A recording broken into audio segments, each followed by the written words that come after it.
جب حضور کو آخری فتح حاصل ہو گئی تو اب تمام قبیلوں نے باہم مشورہ کیا اپنی اپنی جگہ پر. It's no use resisting now. اب ہم مزید جو ہے محمد کا راستہ روک نہیں سکتے صلی اللہ علیہ وسلم. چلو چلے اور چل کر اسلام لے آئے. اب اس وقت جو اسلام لائے لوگ، ان کی تین حالتیں ہو سکتی تھی. ایک تو یہ کہ واقعی ایمان دیانت کے ساتھ، شعور کے ساتھ، خلوص کے ساتھ ایمان لائے تو وہ مومن ہو گئے. اور ایسا بھی ہو سکتا ہے کچھ لوگوں نے سوچا کہ اب تو ہمارا بس جو ہے نہیں چل رہا ہے، ابھی تو دبک جاؤ ذرا، پھر موقع کا انتظار کر کے کھڑے ہوں گے دوبارہ اور پھر ہم ان کو ختم کر دیں گے. جیسے کہ ہوا حضور کے انتقال کے بعد کتنے بڑے بڑے فتنے اٹھے. جھوٹے نبی کھڑے ہو گئے، مانعین زکوٰۃ کھڑے ہو گئے. تیسرا کہ نہ تو مثبت طور پر ان کے دلوں میں ایمان تھا، نہ منفی طور پر دھوکہ دینا مقصود تھا. بس ٹھیک ہے سب جا رہے ہیں ہم بھی ایمان لے آتے ہیں. نہ ایمان نہ نفاق. وہ پہلے جنہوں نے دھوکہ دینے کے لیے اور ٹائم گین کرنے کے لیے اور اس لیے کہ اب ہمارا بس نہیں چل رہا ہے، پھر دیکھیں گے، پھر کھڑے ہوں گے، جو انہوں نے یہ کیا وہ منافق. جو صدق کے دل سے ایمان لائے وہ مومن. درمیان میں وہ جو رہ گئے وہ مسلم تو ہیں، منافق بھی نہیں ہے، مومن بھی نہیں. اس بحث پر ایک عنوان قائم کیا ہے امام ابن تیمیہ نے، اثبات الاسلام بغیر الایمان. بغیر ایمان کے اسلام کا اثبات. اس لیے کہ جب قرآن یہ کہہ رہا ہے قالت الاعراب آمنا قل لم تؤمنوا ولكن قولوا اسلمنا ولما يدخل الايمان في قلوبكم، لیکن اگر تم اللہ اور اس کے رسول کی اطاعت کرتے رہے تو ہم تمہارے اعمال میں سے کچھ کمی نہیں کریں گے.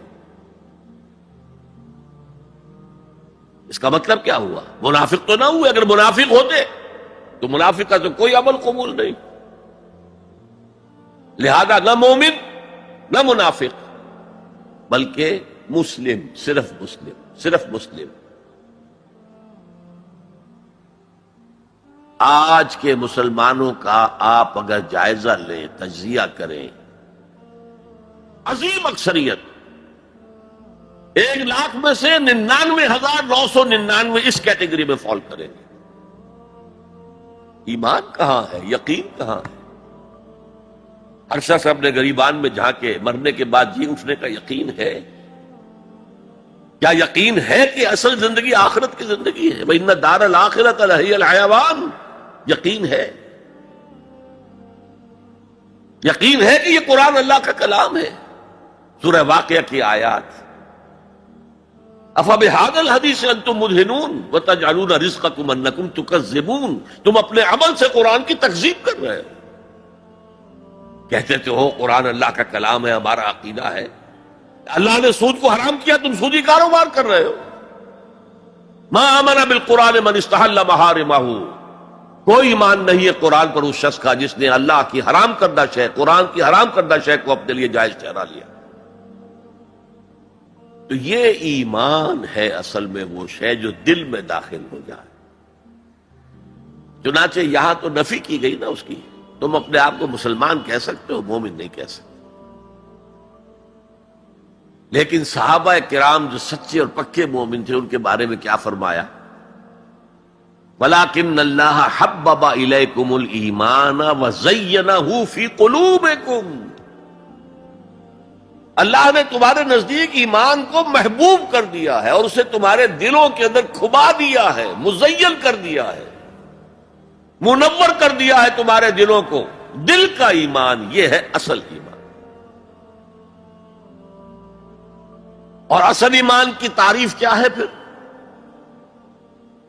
دیکھیے کس قدر نیچرل سیکوینس ہے، منطقی بات ہے. یہ بدو کہہ رہے ہیں ہم ایمان لے آئے، اے نبی کہہ دیجئے تم ایمان ہرگز نہیں لائے ہو. ما آمن تم نہیں آیا ہے، لم تؤمنوا، یہ تاکید کے لیے ہوتا ہے، بہت تاکید، ہرگز ایمان نہیں لائے ہو. ولیکن قولوا اسلمنا، بلکہ کہو کہ ہم اسلام لے آئے ہیں، ہم نے اطاعت قبول کر دی. ولما يدخل الايمان في قلوبكم، ابھی تب ایمان تمہارے دلوں میں داخل نہیں آیا. وَإِن تُطِيعُوا اللَّهَ وَرَسُولَهُ لَا يَلِدْكُم مِّنْ أَعْمَالِكُمْ شَيْئًا إِنَّ اللَّهَ غَفُورٌ رَحِيمٌ. اس حالت میں بھی اگر تم اللہ اور اس کے رسول کی اطاعت کرتے رہو گے تو یہ اللہ تعالیٰ چونکہ غفور اور رحیم ہے، یہ رعایت کرے گا کہ تمہارے اعمال کو تسلیم کر لے گا اور اس کے اجر سے تمہیں محروم نہیں کرے گا. لیکن اصل سیکوینس جو میں بتا رہا تھا، اب اس آیت کے نتیجے میں سوال پیدا ہو گیا نا، ڈیفائن ایمان. Tell us what is ایمان. We want to be accepted as Momins. تو بتایا جائے ایمان کیا ہے، اس کے تقاضے کیا ہے. کانٹیکسٹ کے اعتبار سے یہ قرآن مجید کی اہم ترین آیت ہے ایمان کو ڈیفائن کرنے کی. انما المؤمنون الذين آمنوا بالله ورسوله ثم لم يرتابوا وجاهدوا باموالهم وانفسهم في سبيل الله. مومن تو صرف وہ ہیں جو ایمان لائے اللہ پر، اس کے رسول پر، پھر شک میں ہرگز نہیں پڑے، یقین کی کیفیت ہو گئی. ابھی آپ نے سورہ تکاثر سنی تھی، عین الیقین، علم الیقین.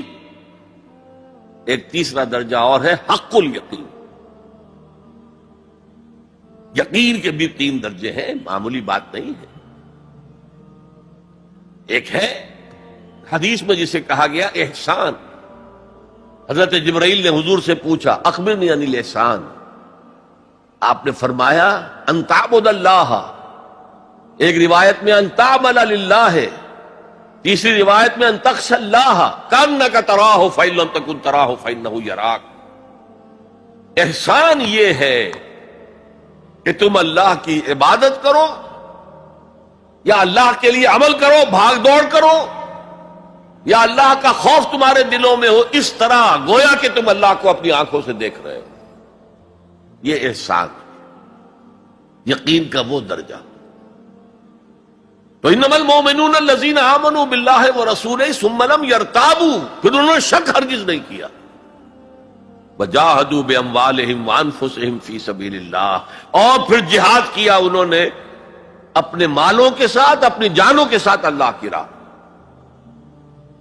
یہ ذرا تفصیل طلب مسئلہ ہے، جہاد سے مراد کیا ہے، کسی اور موقع پر انشاءاللہ اس پر روشنی ڈالوں گا.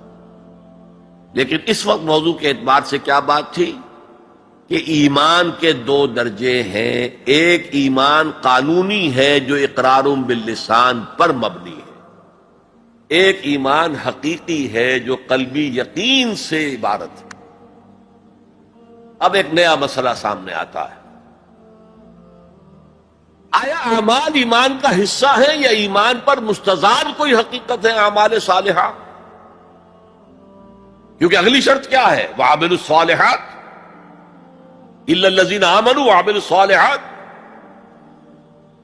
اب اس میں آپ کو شاید حیرت بھی ہوگی، ہمارے 2 سب سے بڑے امام اس میں بالکل متضاد آراء رکھتے ہیں. امام ابو حنیفہ کہتے ہیں عمل ایمان کا حصہ نہیں ہے، وہ ایک علیحدہ ایڈیشنل چیز، اور وہ نہ گھٹتا ہے نہ بڑھتا ہے، ایک سٹیٹ میں رہتا. یہ ہے رئیس الفقہاء اور سید المحدثین امام بخاری کہتے ہیں الایمان قول وعمل ویزید وینقص.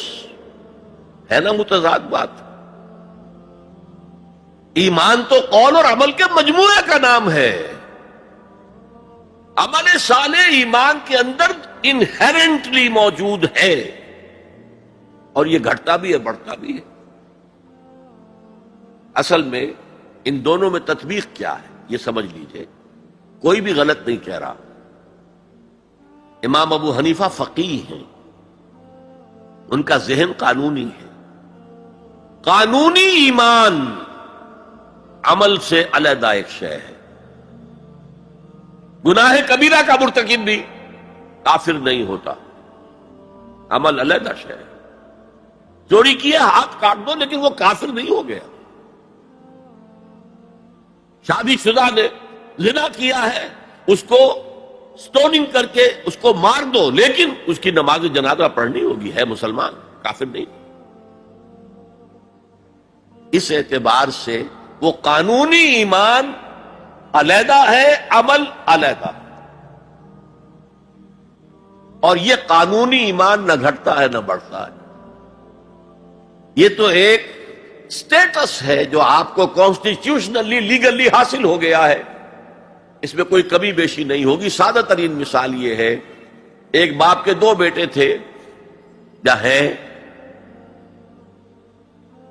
ایک بڑا متقی ہے، تہجد گزار ہے، نیک ہے، عابد ہے، زاہد ہے، ایک فاسق و فاجر ہے لیکن ہے مسلمان. کیا وراثت میں اس متقی کو زیادہ حصہ ملے گا اور فاسق و فاجر کو کم ملے گا؟ نہیں. Legally they are equal. المسلم کف لکل مسلم، ہر مسلمان دوسرے تمام مسلمانوں کے برابر ہے. لیگل سٹیٹس یہ برابر ہے، جامد ہے، یہ نہ گھٹتا ہے نہ بڑھتا ہے. حالانکہ ایمان کا گھٹنا بڑھنا وہ حقیقی ایمان کی بات کر رہے ہیں. امام ابو حنیفہ قانونی ایمان کی بات کر رہے ہیں، امام بخاری حقیقی ایمان کی بات کر رہے ہیں. یہ تو ہر ایک کا تجربہ ہے. یہ ایمان جو ہے گھٹتا بھی ہے، بڑھتا بھی ہے.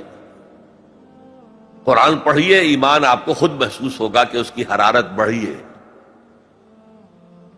اچھی صحبت میں بیٹھیے، ایمان بڑھے گا. آوارہ قسم کے لوگوں میں بیٹھ کر گپے لڑائیے، ایمان گھٹے گا. خود محسوس ہو جائے گا کہ کوئی برف کی طرح کچھ ہے اندر پگھل رہی. قرآن میں آتا زادتہم ایمانا، ان کے ایمان کے اندر اضافہ ہو گیا. تو کیسے کہا جا سکتا ہے ایمان گھٹتا بڑھتا نہیں؟ ایمان حقیقی گھٹتا بھی ہے، بڑھتا بھی ہے. لیکن قانونی ایمان یہ ایک جامد سٹیٹس ہے، ایک لیگل کانسٹیٹیوشنل سٹیٹس ہے. یہ نہ گھٹتا ہے نہ بڑھتا. اور عمل اس کے اندر داخل نہیں ہے، عمل اس پر مستزاد ہے، علیحدہ شے. تو پہلی شرط کے بارے میں اس قدر باتیں میں نے بتائیں، زیادہ تفصیل میں جانے کا موقع نہیں. اب دوسری شرط کیا ہے؟ وَعَمِلُ الصَّالِحَاتِ. دیکھیے عربی زبان میں عمل اور فعل یہ دونوں الفاظ مترادف ہیں. تفعلون، یفعلون، تعملون، یعملون، لیکن ان دونوں میں فرق ہے. فعل کوئی بھی فعل ہے جو آپ سے سرزد ہو گیا، چاہے ارادی طور پر چاہے غیر ارادی طور پر. عمل وہ ہے جو ارادے کے تحت کیا جائے، جس میں جد و جہد ہو، جس میں محنت ہو، جس میں مشقت پڑتی ہے. تو فعل اور عمل کے درمیان زمین و آسمان کا فرق ہے. عمل محنت چاہتا ہے، جد و جہد چاہتا ہے، سعی چاہتا ہے. اور صالح سے مراد کیا ہے؟ باصلاحیت، جس میں گرو کرنے کی صلاحیت ہو. صالح اس عمل صالح جس سے کہ انسانی شخصیت نشو و نما پائے، اس کی انٹرنل پرسنالٹی، اقبال کے اصطلاح میں اس کی خودی، اس کی انا، اس کی ایگو، اس کی روحانی شخصیت ترقی پائے، نشو و نما پائے، بلندی پر جائے، اس مقام کو حاصل کرنے کی کوشش کرے کہ جس مقام پر اللہ نے انسان کو پیدا کیا تھا. والتین والزیتون وطور سینین وہذا البلد الامین لقد خلقنا الانسان فی احسن تقویم. بہترین سطح پر پیدا کیا، مسجود ملائک بنایا، اپنا خلیفہ قرار دیا. ثم رددناہ اسفل سافلین، پھر نیچوں میں سب سے نیچے پھینک دیا. فرشتے ہم سے اونچے، جنات بھی ہم سے اونچے. جنات کہاں کہاں تک جاتے ہیں؟ میرا یہ خیال ہے کہ کم سے کم سولر سسٹم تک تو جنات کی رسائی ہے. آگے ہے یا نہیں میں نہیں کہہ سکتا. لیکن یہ انسان اب محنت کرے گا. نیچے اگر پھینک دیا گیا تھا الا الذین آمنوا وعملوا الصالحات، جو ایمان لائیں گے اور نیک عمل کریں گے وہ پھر ریگین کر لیں گے اپنے اس مقام کو جس مقام پر انہیں اصلاً پیدا کیا گیا تھا. اور جو لوگ اس مقام کو حاصل نہیں کر سکتے ان کے بارے میں قرآن کہتا ہے اولئک کالانعام، سورہ اعراف میں، یہ چوپایوں کے مانند ہیں، حیوانات ہیں. بل ہم اضل، بلکہ ان سے بھی گئے گزرے ہیں. کیوں؟ حیوان کو جس سطح پر پیدا کیا گیا اس پر اپنی زندگی گزار رہا ہے، اس سے اوپر کی کوئی صلاحیت دی ہی نہیں گئی.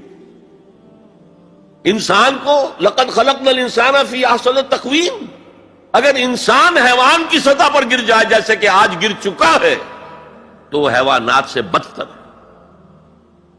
اولئک کالانعام بل ہم اضل لہم قلوب لا یفقہون بہا لہم اعین لا یبصرون بہا لہم آذان لا یسمعون بہا. ان کا دل ہے اس سے غور نہیں کرتے، آنکھیں ہیں ان سے دیکھتے نہیں ہیں، کان ہیں ان سے سنتے نہیں ہیں. کیا ابو جہل آنکھ سے نہیں دیکھتا تھا؟ کیا ابو جہل کان سے نہیں سنتا تھا؟ یہ وہ انر شخصیت ہے آپ کی، وہ روحانی شخصیت ہے آپ کی جو دیکھتی ہے بغیر ان آنکھوں کے، جو سنتی ہے بغیر ان کانوں کے، جو غور و فکر کرتی ہے اس عقل سے نہیں بلکہ اس قلب سے. تو اللہ نے تو سب کچھ دیا تھا، ہر ایک میں وہ روح پھونکی ہوئی ہے، لیکن یہ لوگ اپنی اس روح سے بیگانہ ہو گئے ہیں، بھول گئے ہیں کہ ہمارے اندر کوئی ڈیوائن ایلیمنٹ بھی ہے. ڈیوائن سپارک، یہ لفظ جو ہے مغربی فلسفے میں استعمال ہوتا ہے. ڈیوائن سپارک، ایک شعلہ ملکوتی ہمارے اندر ہے، انہوں نے بھی دیکھا ہے. لیکن آج کا انسان خاص طور پر ڈارون کے نظریے کے پھیلاؤ کی وجہ سے، یہ نظریہ بایولوجی کے میدان کا نظریہ تھا اور بایولوجی کے میدان میں اسے تقریباً ریجیکٹ کیا جا چکا، لیکن سوشل سائنسز میں اس طرح پرمیٹ کر چکا ہے، سوشالوجی میں، سائیکالوجی میں اس طرح پرمیٹ کر گیا ہے کہ آج کا انسان اپنے آپ کو سوائے حیوان کے کچھ نہیں سمجھتا. یہ ہیومن ٹریجڈی سب سے اونچی ہے. وہ شرف جو اللہ نے عطا کیا تھا، وہ مقام اور مرتبہ جو اللہ نے عطا کیا تھا، اس سے انسان خود مستعفی ہو گیا. نتیجہ کیا نکلا ہے کہ جیسے ہم کہتے ہیں کہ گھوڑا اور گدھا کیا فرق ہے؟ گھوڑا ذرا ریفائنڈ اینیمل ہے، تمکنت ہے اس میں، گدھا بیچارہ کورس اینیمل ہے. باقی فرق کیا ہے یہ بتائیں. اسی طرح انسان اور شمپینزی اور گوریلا میں کیا فرق ہے یہ بتائیں ہمیں. عمل صالح جو ہے وہ اس لیے ہے، اور یہ بھی نوٹ کر لیجئے جب یہ سورت اتری تو عمل صالح سے کیا مراد تھا؟ شریعت تو ابھی نازل ہی نہیں ہوئی. عمل صالح ایک ہی تھا، ایک ان الذین قالوا ربنا اللہ ثم استقاموا، جنہوں نے کہا ہمارا رب اللہ ہے پھر جم گئے. چاہے مارا جا رہا ہے، چاہے دہکتے ہوئے انگاروں پر لٹایا جا رہا ہے. خباب بن الارت رضی اللہ تعالی عنہ لوہار تھے پیشے کے اعتبار سے، بلایا گیا، حضور پر ایمان لے آئے تھے. انگارے زمین پر بچھا دیے گئے، دہکتے ہوئے انگارے. کہا اتارو کرتا، اتار دیا. لیٹ جاؤ، لیٹ گئے انگاروں کے اوپر. اس لیے کہ حضور کا حکم یہ تھا چاہے تمہارے ٹکڑے کر دیں، چاہے تمہیں بھون دیں، تم نے کوئی جوابی کارروائی نہیں کرنی. کفو ایدیکم، اپنے ہاتھ بندے رکھو. قرآن میں تو یہ کہیں جا کر سورہ نساء میں حکم آیا ہے. ایک زمانہ تھا جب کہ تمہیں حکم تھا کہ اپنے ہاتھ روکے رکھو. مکے میں یہ حکم حضور نے دیا تھا، لہذا لیٹ گئے. پیٹھ کی کھال جلی، چربی پگھلی، اس سے وہ انگارے ٹھنڈے ہوئے. ان الذین قالوا ربنا اللہ ثم استقاموا، پھر جم گئے. یا صرف ایک عبادت دی گئی تھی، راتوں کو کھڑے رہا کرو. یا ایھا المزمل قم اللیل الا قلیلا نصفہ او انقص منہ قلیلا او زد علیہ ورتل القرآن ترتیلا۔ اے کمبل میں لپٹ کر لیٹنے والے صلی اللہ علیہ وسلم، کھڑے رہا کرو رات کو سوائے تھوڑے سے حصے کے، نصفہ آدھی رات، او انقص منہ قلیلا یا اس میں سے کچھ کم کر لو تو ایک تہائی رات، اور زد علیہ یا آدھی رات پر اور اضافہ کرو تو دو تہائی رات، اور قرآن پڑھتے رہو پڑھتے رہو پڑھتے رہو پڑھتے رہو۔ حالانکہ قرآن کتنا نازل ہوا تھا ابھی؟ کیا یہ 30 پارے موجود تھے؟ جو چند آیتیں اتری ہیں، repeat and repeat and repeat and repeat, hammer them down into your heart and brain۔ یہ عبادت تھی۔ باقی نہ ابھی 5 وقتہ نماز ہے، نہ روزہ ہے، کوئی شے نہیں، نہ سود حرام ہے، نہ شراب حرام ہے۔ تو عمل الصالحات اب ہمارے سامنے جب آئیں گے تو اس کے 2 حصے ہیں، ایک بیسک ہیومن موریلٹی، وہ چیزیں جو تمام ادیان، تمام مذاہب، تمام فلسفوں کے اندر مشترک ہیں۔ جھوٹ بولنا برا ہے، سچ بولنا اچھا ہے، وعدہ پورا کرنا اچھا ہے، وعدہ خلافی کرنا برا ہے، کسی کی ضرورت پوری کر دینا اچھا ہے اور کسی کو جھڑک دینا برا ہے، والدین کی خدمت کرنا اچھا ہے اور اس سے اعراض کرنا برا ہے۔ کون نہیں جانتا؟ یہ تو ہے بیسک موریلٹی جو مکی صورتوں میں شروع میں آئی ہے، بہت بہت تکرار کے ساتھ۔ ارأیت الذی یکذب بالدین فذلک الذی یدعو الیتیم ولا یحض علی طعام المسکین۔ کیا تم نے دیکھا اس شخص کو جو جزا و سزا کا منکر ہے، آخرت کا منکر ہے؟ وہی تو ہے جو یتیم کو دھکے دیتا ہے اور مساکین کو کھانا خود کھلانا تو درکنار، کسی اور کو بھی کہنے کو تیار نہیں ہے کہ کھانا کھلا دو۔ پتہ نہیں پلٹ کر وہ کہہ دے تم کیوں نہیں کھلاتے۔ ویل لکل ہمزۃ لمزہ، ہلاکت ہے ہر اس شخص کے لیے جو رو در رو عیب چینی کرتا ہے یا پیچھے برائی کرتا ہے، طنز کرتا ہے۔ ویل لکل ہمزۃ لمزہ الذی جمع مالا وعددہ، مال جمع کرتا ہے، گنتا رہتا ہے، اب میرا بیلنس شیٹ یہاں آ گیا ہے، اب بیلنس شیٹ یہاں آ گیا ہے، پہلے اتنے کروڑ کے ایسٹس تھے، آج اتنے کروڑ کے، اسی حساب کتاب میں۔ بیسک ہیومن موریلٹی اور شریعت کے احکام، یہ دونوں آئیں گے۔ اب وہ شریعت پوری ہو چکی محمد رسول اللہ صلی اللہ علیہ وسلم پر، اب ہمیں اس پر عمل کرنا ہے، اور یہ کوئی بوجھ نہیں ہے، یہ ہماری شخصیت کی نشو و نما کے لیے۔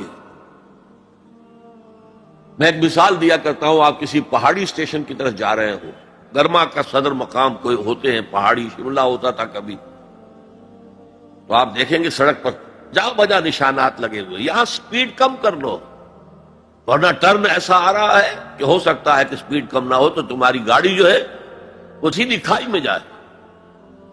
تو یہ جو کوشنز ہیں یہ اس کی بھلائی کے لیے ہے۔ آدمی کہے خامخواہ ہمارے اوپر پابندی لگا رکھی ہے، یہ نہیں، تمہاری بھلائی کے لیے، شریعت تمہاری بھلائی کے لیے ہے، تمہاری شخصیت کے صحیح نشو و نما کے لیے ہے، تاکہ تم اس مقام پر پہنچ جاؤ جس مقام پر کہ اللہ تعالیٰ نے تمہیں پیدا کیا تھا۔ والتین والزیتون وطور سینین وہذا البلد الامین لقد خلقنا الانسان فی احسن تقویم۔ اچھا، اب ذرا چند احادیث سن لیجیے۔ حقیقی ایمان کے اعتبار سے میں نے آپ کو بتایا، امام بخاری کے نزدیک عمل علیحدہ نہیں ہے، ایمان کا جز ہے، اور بے شمار احادیث اس پر دلالت کرتی ہیں۔ حضور فرماتے ہیں صلی اللہ علیہ وسلم، واللہ لا یؤمنو واللہ لا یؤمنو واللہ لا یؤمنو، خدا کی قسم فلاں شخص مومن نہیں ہے، خدا کی قسم وہ مومن نہیں ہے، خدا کی قسم وہ مومن نہیں ہے۔ صحابہ لرز گئے، کانپ گئے، کون ہے بدبخت اور شقی جس کے بارے میں اللہ کے رسول 3 مرتبہ اللہ کی قسم کھا کر کہہ رہے ہیں کہ وہ مومن نہیں ہے؟ پوچھا گیا من یا رسول اللہ، اللہ کے رسول کون؟ فرمایا الذی لا یامن جارہ بوائقہ، وہ شخص جس کی ایذا رسانی سے اس کا پڑوسی امن میں نہیں ہے، چین میں نہیں ہے۔ کیسے سیپریٹ کریں گے ایمان کو عمل سے؟ ہے کوئی آری جو کاٹ دے ان کو علیحدہ علیحدہ کر دے؟ لیکن یہ حقیقی ایمان کی بات ہے، قانونی ایمان کی بات نہیں ہے۔ ویسے یہ تو کوئی گناہ کبیرہ بھی نہیں، یہ تو کج خلقی ہے نہ صرف، لیکن اس کے اوپر 3 دفعہ قسم کھائی جا رہی ہے، مومن نہیں ہے، نہیں ہے، نہیں ہے۔ فرمایا لا یزنی الزانی حین یزنی وہو مومن، کوئی زانی حالت ایمان میں زنا نہیں کرتا۔ وہ ایمان 2 کوڑی کا نہیں کہ جو دل میں موجود ہو اور پھر کوئی شخص زنا کرے، تو کیا قیمت ہے اس ایمان کی؟ 2 کوڑی نہیں۔ ولا یسرق السارق حین یسرق وہو مومن، اور نہ ہی کوئی چور جب چوری کرتا ہے تو وہ مومن ہوتا ہے۔ ولا یشرب الخمر حین یشرب وہو مومن، اور نہ کوئی شرابی شراب پیتا ہے تو اس وقت مومن ہوتا ہے، مومن نہیں ہوتا۔ ہاں توبہ کرے تو ایمان واپس آ جائے۔ الا الذین تابوا وآمنوا وعملوا الصالحات وعملوا عملا صالحا فاولئک یبدل اللہ سیئات حسنات، ہاں جو گناہ کرنے کے بعد توبہ کرے اور ایمان لائے، تجدید ایمان کرے، اس لیے کہ گناہ کی وجہ سے ایمان زائل ہو گیا۔ ویسے بعض احادیث سے یہ بھی معلوم ہوتا ہے کہ جب وہ گناہ کر رہا ہے اس وقت وہ ایمان دل سے نکل جاتا ہے، لیکن ایک پرندے کے مانند اس کے سر پر چکر لگاتا رہتا ہے۔ جب گناہ سے فارغ ہو جاتا ہے تو ایمان واپس آ جاتا ہے۔ یہ اللہ کا بڑا فضل اور کرم ہے۔ جیسے کہ وہاں کہا گیا تھا کہ ایمان تو نہیں لائے ہو پھر بھی وَإِن تُطِيعُوا اللَّهَ وَرَسُولَهُ لَا يَلِدْكُم مِّنْ أَعْمَالِكُمْ شَيْئًا إِنَّ اللَّهَ غَفُورٌ رَحِيمٌ، اگرچہ تم مومن نہیں ہو لیکن اس حالت میں بھی اگر تم اللہ کی اور اس کے رسول کی اطاعت کرتے رہو گے تو اللہ تمہارے اعمال کے اجر و ثواب میں کوئی کمی نہیں کرے گا۔ کیوں؟ اللہ غفور ہے، رحیم ہے۔ یہ اس کی شان غفاری، شان رحیمی کا صدقہ ہے۔ اسی طرح منطق تو یہ چاہتی ہے کہ گناہ کے بعد جب تک توبہ نہ کی جائے ایمان نہ آئے دل میں دوبارہ۔ اور ایک آیت جو میں نے آپ کو سورہ فرقان کی سنائی اس سے بھی یہ متبادر ہوتا ہے، لیکن بعض احادیث سے معلوم ہوتا ہے، اور ہمارے ہاں اہل سنت کا عقیدہ یہی ہے کہ جب گناہ سے وہ فارغ ہو جاتا ہے تو ایمان جو ہے پھر دل میں آ جاتا ہے۔ لیکن ایمان اور عمل صالح کا چولی دامن کے ساتھ ہے، آپ علیحدہ نہیں کر سکتے۔ ایک اور حدیث حضرت انس رضی اللہ تعالی عنہ فرماتے ہیں، جو 9 برس تک حضور کے خادم خاص رہے، فرماتے ہیں قلما خطبنا رسول اللہ صلی اللہ علیہ وسلم الا قال لا ایمان لمن لا امانۃ له ولا دین لمن لا عہد له۔ شاذ ہی کبھی ایسا ہوا ہوگا کہ حضور نے ہمیں کوئی خطبہ ارشاد فرمایا اور اس میں یہ الفاظ نہیں کہے، گویا کہ ہمیشہ اپنے خطبے میں یہ حدیث بیان کرتے تھے آپ، جس شخص میں امانت داری کا وصف نہیں ہے اس کا کوئی ایمان نہیں۔ کیٹیگوریکل سٹیٹمنٹ ہے، کوئی ایمان نہیں۔ اور جس شخص میں ایفائے عہد کا مادہ نہیں اس کا کوئی دین نہیں۔ دین تو نام ہے، آپ عہد کرتے ہیں اللہ سے، ایاک نعبد و ایاک نستعین، اے اللہ ہم تیری ہی بندگی کرتے ہیں اور کرتے رہیں گے، اور اے اللہ ہم تجھ ہی سے مدد مانگتے ہیں اور مانگتے رہیں گے۔ جو شخص چھوٹی چھوٹی باتوں میں وعدہ خلافی کرے وہ اتنے بڑے وعدے کو نبھائے گا جو پوری زندگی کے اوپر حاوی ہے؟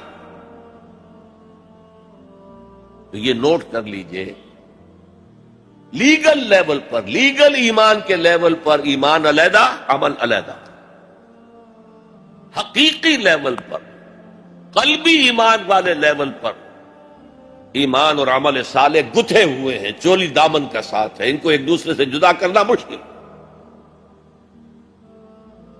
اب آئیے تیسری شرط، وَتَوَاصَوْا بِالْحَقِّ،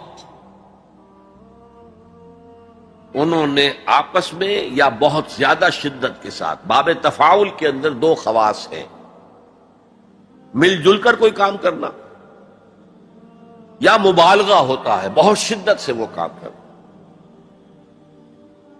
میں ان دونوں کے اعتبار سے ترجمہ کروں گا۔ اور وصیت کا لفظ آتا ہے ہمارے ہاں جب کوئی شخص مرتے ہوئے جو بات کہتا ہے، اہم ترین بات جو سمجھ رہا وہی تو کہے گا نا۔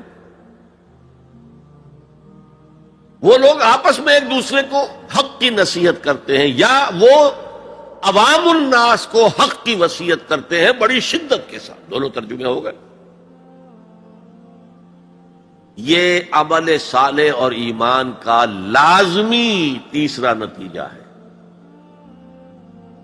دیکھیے فزیکل لا بھی یہ ہے، اگر کہیں بھٹی ہے آگ کی تو اس سے حرارت ماحول میں نفوذ کرے گی، اگر برف کی سل رکھی ہوئی ہے تو اسے برودت ٹھنڈک ماحول میں پھیلے گی۔ اگر کسی میں عمل صالح اور ایمان ہے تو ممکن نہیں ہے کہ اس کی ذات سے نیکی کا پھیلاؤ نہ ہو، نیکی اس کی ذات سے نہ نکلے، نہ دوسروں تک پہنچے۔ It's the physical phenomenon. Number 2، یہ شرافت اور مروت کا تقاضا ہے۔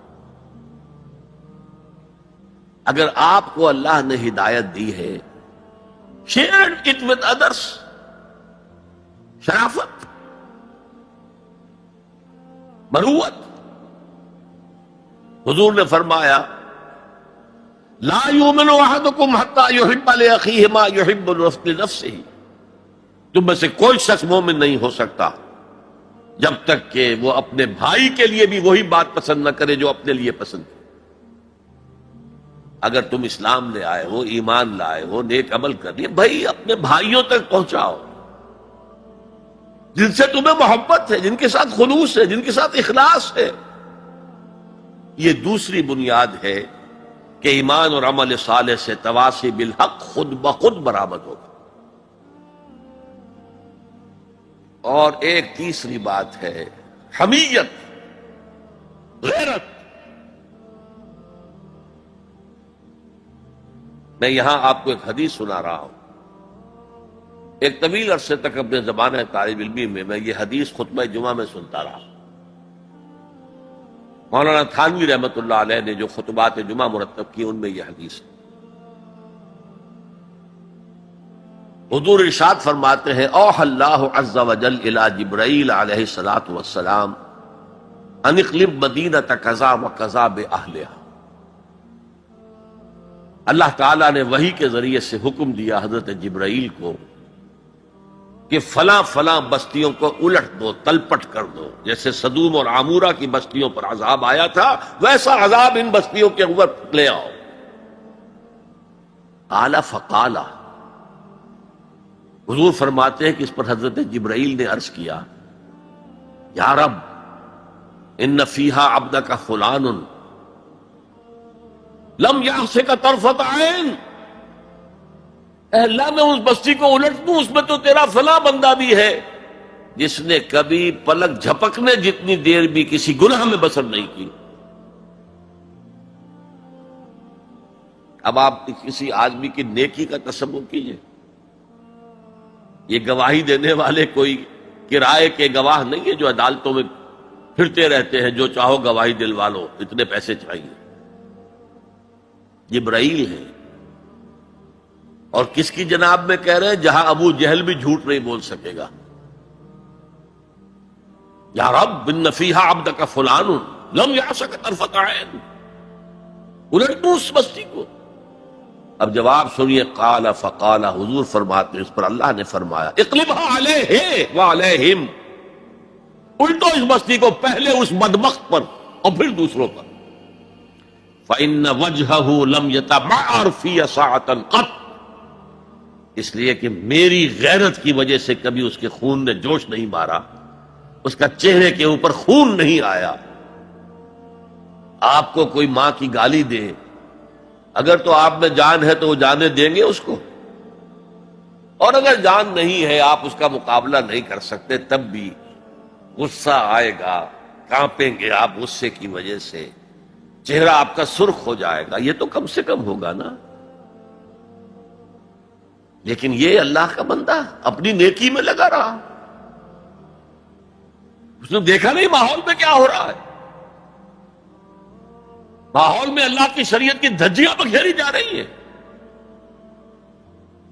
ماحول میں اللہ کے احکام پاؤں تلے رونے جا رہے ہیں. یہ لگا رہا تو فقط اللہ اللہ اللہ، یہ زیادہ بڑا مجرم ہے، لہذا بستی کو پہلے اس پر پلٹو اور پھر دوسروں پر. یہ ہے تعلق تواصی بالحق کا ایمان اور عمل صالح کے ساتھ. یہ میں پہلے عرض کر چکا ہوں، اس تواصی بالحق میں اصطلاحات بہت سی ہیں. حق کی دعوت دینا، اللہ کی طرف دعوت دینا حق ہے نا، اللہ کی ذات حق ہے. ذالک بأن اللہ هو الحق. تو تواصی بالحق میں کیا ہوگا؟ ادع الی سبیل ربک بالحکمۃ والموعظۃ الحسنۃ وجادلھم باللتی احسن. یہ بھی تواصی بالحق ہے. نیکی کا حکم تو بدی سے روکو، تأمرون بالمعروف وتنہون عن المنکر، یہ بھی تواصی بالحق ہے. اور اس کے درجات کہاں سے کہاں تک ہیں. اگر بچے کہیں گلی میں کھیل رہے ہیں، کرکٹ کھیل رہے ہیں، آپ ان سے کہتے ہیں بیٹو یہ یہاں پر کھیلنے کی جگہ نہیں ہے، آپ کسی گاڑی کا شیشہ توڑیں گے، آپ کی گیند جو ہے اس سے کسی گاڑی کو نقصان پہنچے گا، کسی انسان کو چوٹ لگ جائے گی، پھر کیا آپ بچ کر چلے جائیں گے وہاں سے؟ آپ کون ہوتے؟ ہوگی کہ نہیں؟ ریزنٹمنٹ ہوگی کہ نہیں؟ کبھی بھی اس تواصی بالحق کو خندہ پیشانی سے نہیں سنا گیا، نہیں برداشت کیا گیا. اور اگر کچھ لوگ سمجھتے ہیں کہ ہم تواصی بالحق کر رہے ہیں، پھر بھی معاشرہ اس سے کچھ نہ کہے، انہیں کوئی تکلیف نہ پہنچائے، اس کا مطلب ہے انہوں نے حق کا کوئی ایسا حصہ لیا ہے کہ جو لوگوں کی دکھتی رگ کو نہیں چھیڑتا، اس سے بچ بچ کر چل رہے. اگر وہ حق کامل ہو تو باطل کبھی تسلیم نہیں کرے، باطل ریٹیلیٹ کرے. اب آپ سنیے ایک اور بات. یہ چھوٹا حق تھا کہ بیٹو یہاں نہ کھیلو، کسی گراؤنڈ میں جا کے کھیلو. سب سے بڑا حق کیا ہے؟ اس کائنات کا خالق، مالک اور حاکم اللہ، اس کا حکم یہاں نافذ ہونا چاہیے، یہ حق ہے. اگر نہیں ہے تو اللہ کے خلاف بغاوت. اس کی آپ اگر تلقین کریں گے تو آپ ایگزسٹنگ سسٹم کے باغی قرار پائے. پوری دنیا میں secularism, sovereignty of the people, تم کیا کہہ رہے ہو؟ تمہاری یہ ڈفلی کیا بجا رہی ہے؟ خدا کی ساورنٹی، یہ سب سے بڑا حق ہے. اس حق پر جو بھی ریزنٹمنٹ ہوئی تھی مکے میں، جیسے جیسے ستائے گئے تھے حضور اور آپ کے صحابہ، وہ آپ کے علم میں. اگر تواصی بالحق ہو رہا اور ریزنٹمنٹ نہ ہو تو پھر آپ حق کی تعلیم نہیں دے رہے، اس کے کسی ایسے جز کی دے رہے ہیں کہ جس سے کسی کو کوئی نقصان نہ پہنچتا ہو. بس یہ کوئی جینٹل مین ایگریمنٹ ہے آپ کا وقت کے نظام کے ساتھ. ہم تمہیں چھیڑیں گے نہیں، باقی ہمیں واز کہنے دو، کہہ جاؤ. اسی لیے فرمایا من رأى منکم منکرا فلیغیرہ بیدہ، جو شخص تم میں سے کسی منکر کو دیکھے، کسی بدی کو دیکھے، کسی خلاف حق بات کو دیکھے، اس کا فرض ہے کہ اسے طاقت کے ساتھ اپنے ہاتھ سے روکے. فإن لم يستطع، اگر اس کی طاقت نہ ہو، فبلسانہ، تو زبان سے تو کہہ دو کہ خدا کے بندے یہ کام نہ کرو، یہ غلط ہے، یہ حرام کام ہے، اللہ کے غضب کو دعوت نہ دو، یہ تو کہہ دو. اور اگر زبانوں پر بھی تالے ڈال دیے گئے ہوں تو پھر کم سے کم دل سے شدید نفرت ہو. اگر یہ بھی نہیں ہے تو پھر ایمان نہیں ہے. ذالک اضعف الایمان، یہ ایمان کا کمزور ترین درجہ ہے. من رأى منکم منکرا فلیغیرہ بیدہ فإن لم يستطع فبلسانہ فإن لم يستطع فبقلبہ وذالک اضعف الایمان، یہ ایمان کا کمزور ترین درجہ ہے. اگر یہ بھی نہیں ہے، بدی کو پھیلتے ہوئے پھلتے ہوئے پھولتے ہوئے ہم دیکھ رہے ہوں اور ہماری نیند میں بھی خلل نہ آئے،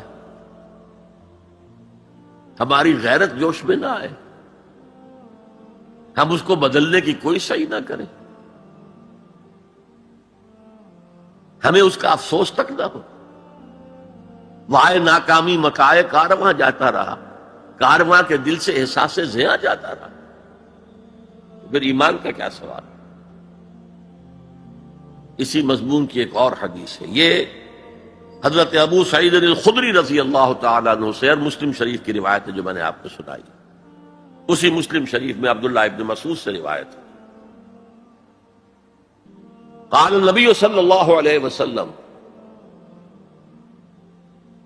ما بعث اللہ من نبی فی قومہ من قبلی الا کان لہ اصحاب وحواریون یاخذون بامرہ ویقتدون بسنتہ. اللہ تعالیٰ نے جس قوم میں بھی کسی نبی کو مبعوث کیا، اس میں اس کے کچھ نہ کچھ صحابہ، کچھ حواری ہوتے تھے، تھوڑے ہوں زیادہ ہوں. وہ کیا کرتے تھے؟ اپنے نبی کی سنت کو مضبوطی سے پکڑ لیتے تھے اور ان کے حکم کی پیروی کرتے تھے. ثم انہا تخلف من بعدہم خلوف، پھر ہمیشہ ایسا ہوتا رہا کہ ان کے بعد ایسے ناخلق پیدا ہو گئے، یقولون ما لا یفعلون ویفعلون ما لا یؤمرون، جو کہتے تھے جو کرتے نہیں تھے، اور کرتے وہ تھے جس کا حکم ہی نہیں دیا گیا. میلاد النبی کے جلوس نکل رہے، اللہ کے رسول نے حکم دیا تھا.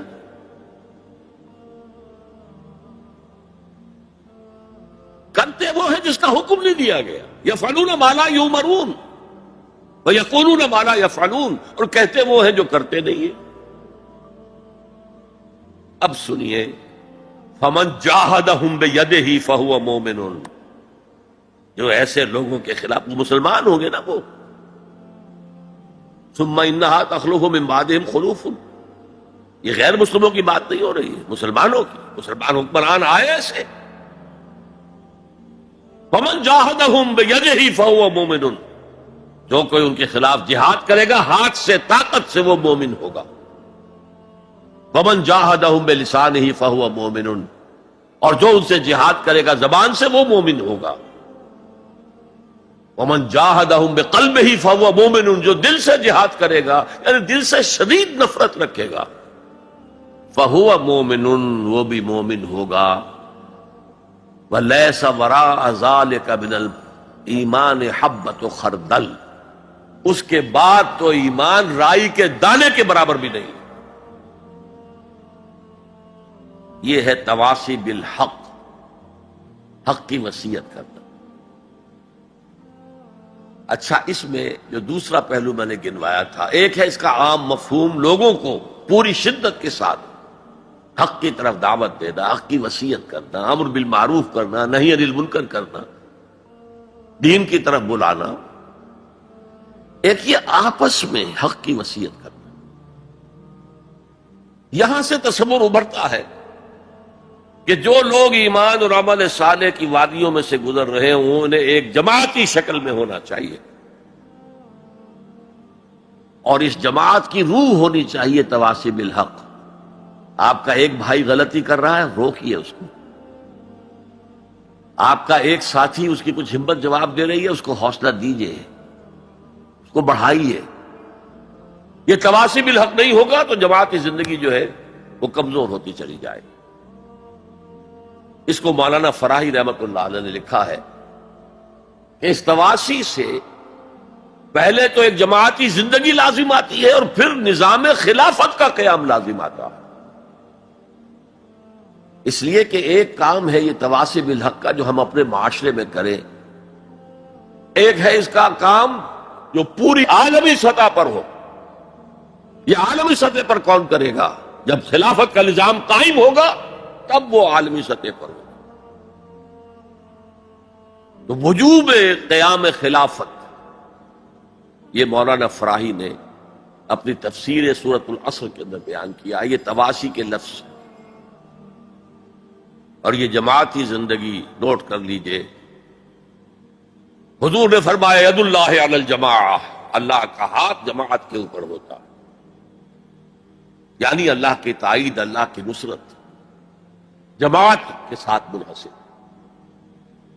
حضرت عمر فرماتے لا اسلام الا بالجماعہ ولا جماعہ الا بالامارہ ولا امارہ الا بالاطاعہ، جماعت کے بغیر کوئی اسلام نہیں، اور امارت کے بغیر کوئی جماعت نہیں، اور اطاعت کے بغیر کسی امیر کا کوئی فائدہ ہی نہیں، اس کا حکم مان۔ تو تواصی بالحق کے ضمن میں ایک اجتماعی زندگی ناگزیر ہے، اسے ایک بڑے پیمانے پر کرنے کے لیے، اور سب سے بڑا پیمانہ کیا ہوگا؟ خلافت راشدہ کا نظام کہیں قائم ہو، تاکہ وہ پوری دنیا میں تواصی بالحق اس کا فریضہ سر انجام دے۔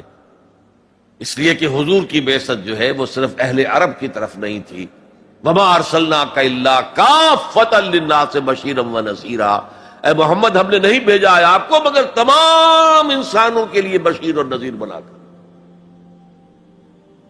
اب آئیے تواصی بالصبر۔ دیکھیے جہاں تواصی بالحق ہوگا معاشرے سے ریزنٹمنٹ لازماً آئے گی۔ میں نے بتایا بچے ہی آپ کے گلے پڑ جائیں گے، آپ کون ہیں ہمارے معاملے میں دخل دینے والے؟ اور آپ بڑے حق کی بات کریں تو جن کی خدائی کے تخت جمے ہوئے ہیں وہ آپ کی بات جو ہے وہ چلنے دیں گے؟ وہ تو خود خدا بنے ہوئے، خود حاکم بنے ہوئے ہیں۔ لہذا ریزنٹمنٹ از اے رول، اپوزیشن از اے رول۔ ایک بگڑے ہوئے معاشرے میں اگر اپوزیشن نہیں ہو رہی، ریزنٹمنٹ نہیں ہو رہی، تو پھر تیسری مرتبہ کہہ رہا ہوں پھر حق کی دعوت نہیں ہے۔ آپ نے اندر خانے کوئی معاہدہ کیا ہوا ہے اس باطل کے ساتھ، ہم تمہیں نہیں چھیڑیں گے، تمہاری دکھتی رگ پر ہاتھ نہیں رکھیں گے، بس ہم واس کہیں گے، پھر ٹھیک ہے، بلکہ وہ خود آپ کے گلے میں ہار ڈال دیں گے۔ وَتَوَاصَوْا بِالصَّبْرِ، صبر، یہ صبر جو ہے بہت سے معنی میں آتا ہے۔ صبر علی الاطاعہ، اطاعت پر صبر کرنا۔ شدید سردی کا موسم ہے، فجر کا وقت ہے، پانی گرم نہیں ہے، ٹھنڈا ہے، اس ٹھنڈے پانی سے بھی وضو کر کے نماز پڑھنا، یہ صبر علی الطاعہ، اللہ کی اطاعت پر صبر۔ مئی جون کا مہینہ ہے، روزہ سخت ہے، لمبا ترین ہے، صبر کرنا۔ وَهُوَ شَهْرُ الصَّبْرِ، حضور نے فرمایا تھا جب شعبان کے آخری روز آپ نے خطبہ دیا تھا، یا ایھا الناس قد اظلکم شہر عظیم، اے لوگوں تم پر ایک بہت عظمتوں والا مہینہ سایہ فگن ہو گیا ہے۔ اس مہینے کی ایک ڈیفینیشن کیا تھی؟ وَهُوَ شَهْرُ الصَّبْرِ، وہ صبر کا مہینہ۔ ایک ہے صبر عن المعصیہ، معصیت کے مقابلے میں اپنے آپ کو روک کے رکھنا۔ ٹیمپٹیشن ہے، زلیخا نے کیا نہیں کیا تھا حضرت یوسف کے ساتھ، یہ روکنا تھامنا۔ قرآن مجید میں بھی الفاظ بڑے عجیب آئے ہیں، وَلَقَدْ ہَمَّتْ بِهِ وَهَمَّ بِهَا لَوْلَا أَن رَأَىٰ بُرْهَانَ رَبِّهِ، وہ عورت تو اس کی طرف بڑھی ہی تھی، وہ بھی بڑھتا اگر وہ اللہ کی کوئی برہان نہ دیکھ لیتا۔ کیا چیز اللہ نے اس وقت دکھائی ہے؟ جوان آدمی ہے، جوان رانا ہے، ایک عورت بدی کی دعوت دے رہی، روکنا تھامنا اپنے آپ۔ اور پھر جب معاملہ آگے بڑھا، رب السجن احب الی مما یدعوننی الیہ، اے اللہ مجھے جیل خانہ زیادہ پسند ہے اس کام سے جس کی طرف یہ عورتیں مجھے بلا رہی ہیں۔ یہ صبر عن المعصیہ، صبر علی الطاعہ، صبر علی المعصیہ۔ لیکن ایک صبر وہ ہے جو اللہ کے دین کو قائم کرنے کی جد و جہد میں پرسیکیوشن کے مقابلے میں کرنا پڑتا ہے۔ جب مکے میں پرسیکیوشن ہو رہی تھی نوجوانوں کی، غلاموں کی، کنیزوں کی، جب صبر کرو جھیلو۔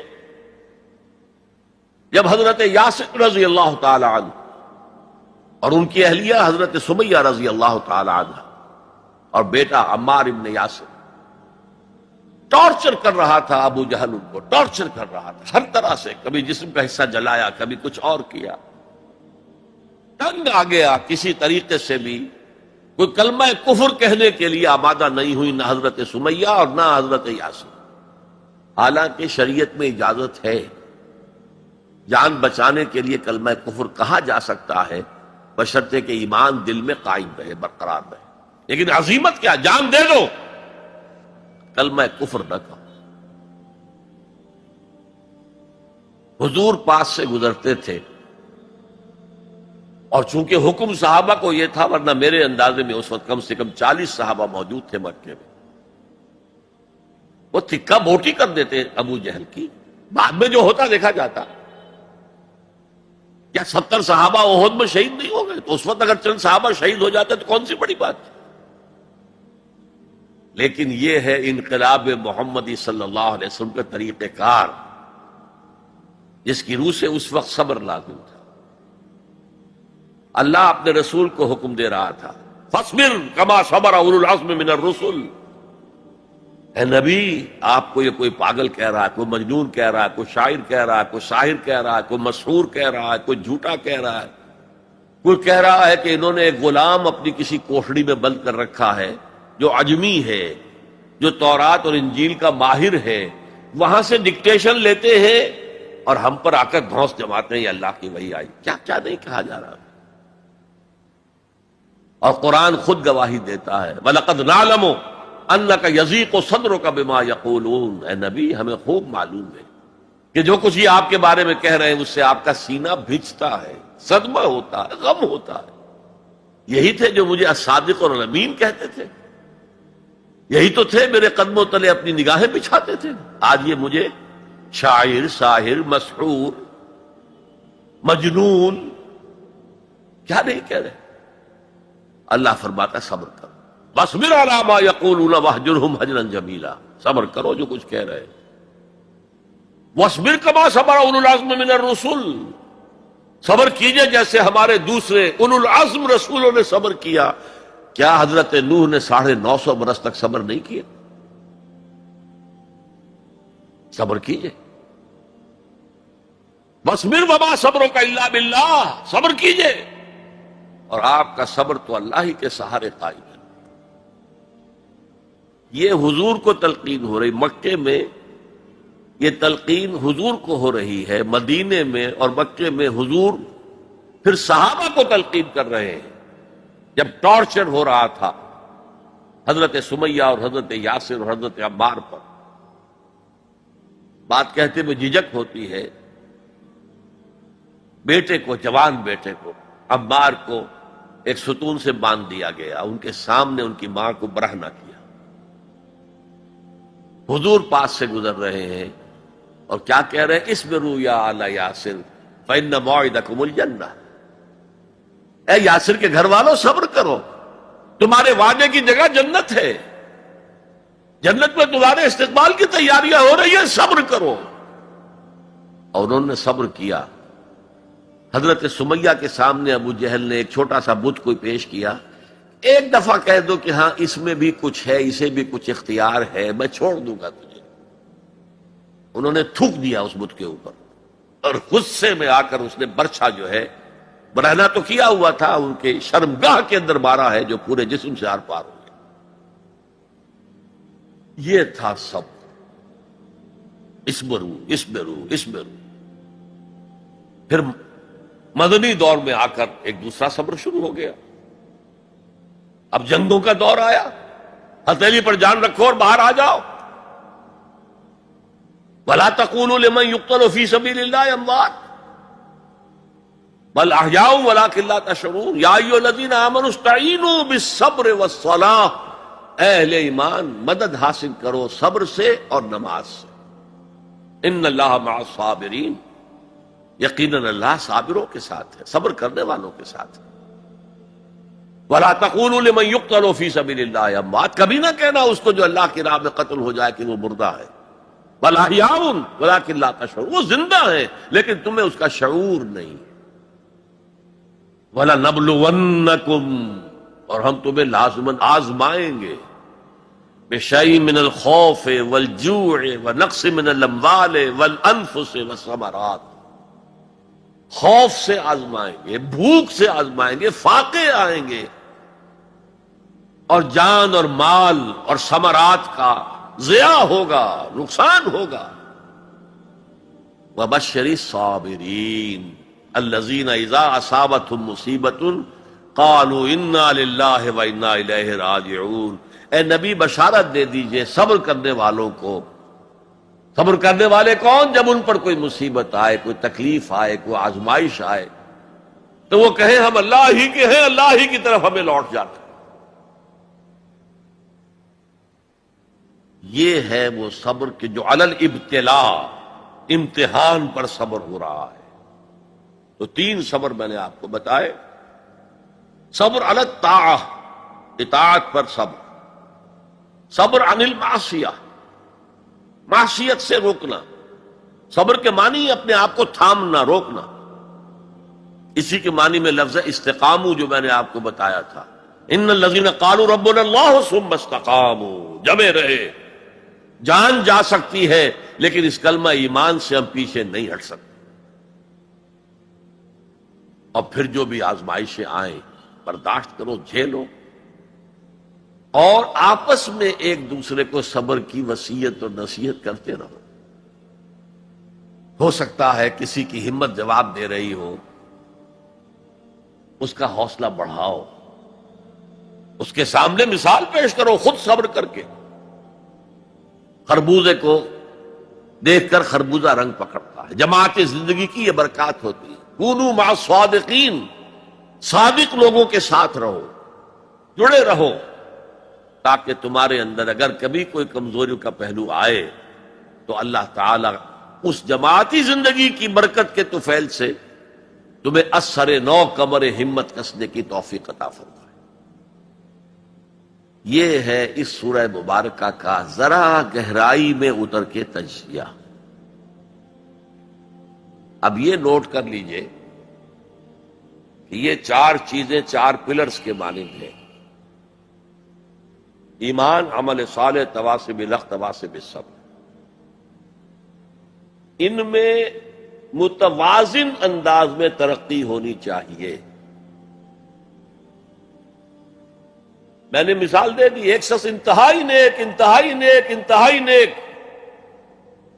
لم یعصک طرفۃ عین، اے اللہ اس شخص نے تو پلک جھپکنے جتنی دیر بھی معصیت میں بسر نہیں کی، لیکن تواصی بالحق اور تواصی بالصبر نہیں ہے تو وہ سارا عمل زیرو. اقلبها علیہ وعلیہم. ایمان بڑھانے کے لیے، ایمان بالغیب کو ایمان بالشہود بنانے کے لیے مراقبے ہو رہے ہیں، چلہ کشی ہو رہی ہے، یہ ہو رہا ہے، وہ ہو رہا ہے، لیکن میدان میں آنے کو تیار نہیں ہے. باطل خوشیاں منا رہا ہے. رب مست رکھو ذکر و فکر صبح گاہی میں انہیں، پختہ تر کر دو مزاج خانقاہی میں انہیں. انہوں نے ہمارے لیے کھلا میدان چھوڑ دیا ہے، لگے ہوئے خانقاہوں میں، نکل کر خانقاہوں سے ادا کر رسم شبیری کہ رسم خانقاہی ہے فقط اندوہ دل کی. میدان میں آؤ. والعصر ان الانسان لفی خسر الا الذین آمنوا وعملوا الصالحات وتواصوا بالحق وتواصوا بالصبر.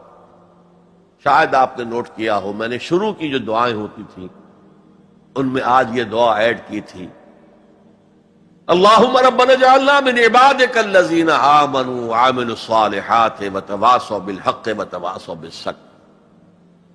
پروردگار اپنے فضل و کرم سے ہمیں ان لوگوں کے زمرے میں شریک کر دے جو ایمان لائے جیسے کہ ایمان لانے کا حق تھا، جنہوں نے عمل صالح کما حق ادا کیا، جنہوں نے تواصی بالحق کا حق ادا کیا، اور جو پھر صبر میں پورے اترے۔ بارک اللہ لی ولکم فی القرآن العظیم ونفعنی وإیاکم بالآیات والذکر الحکیم، انہ تعالی جواد کریم ملک بر رؤوف رحیم۔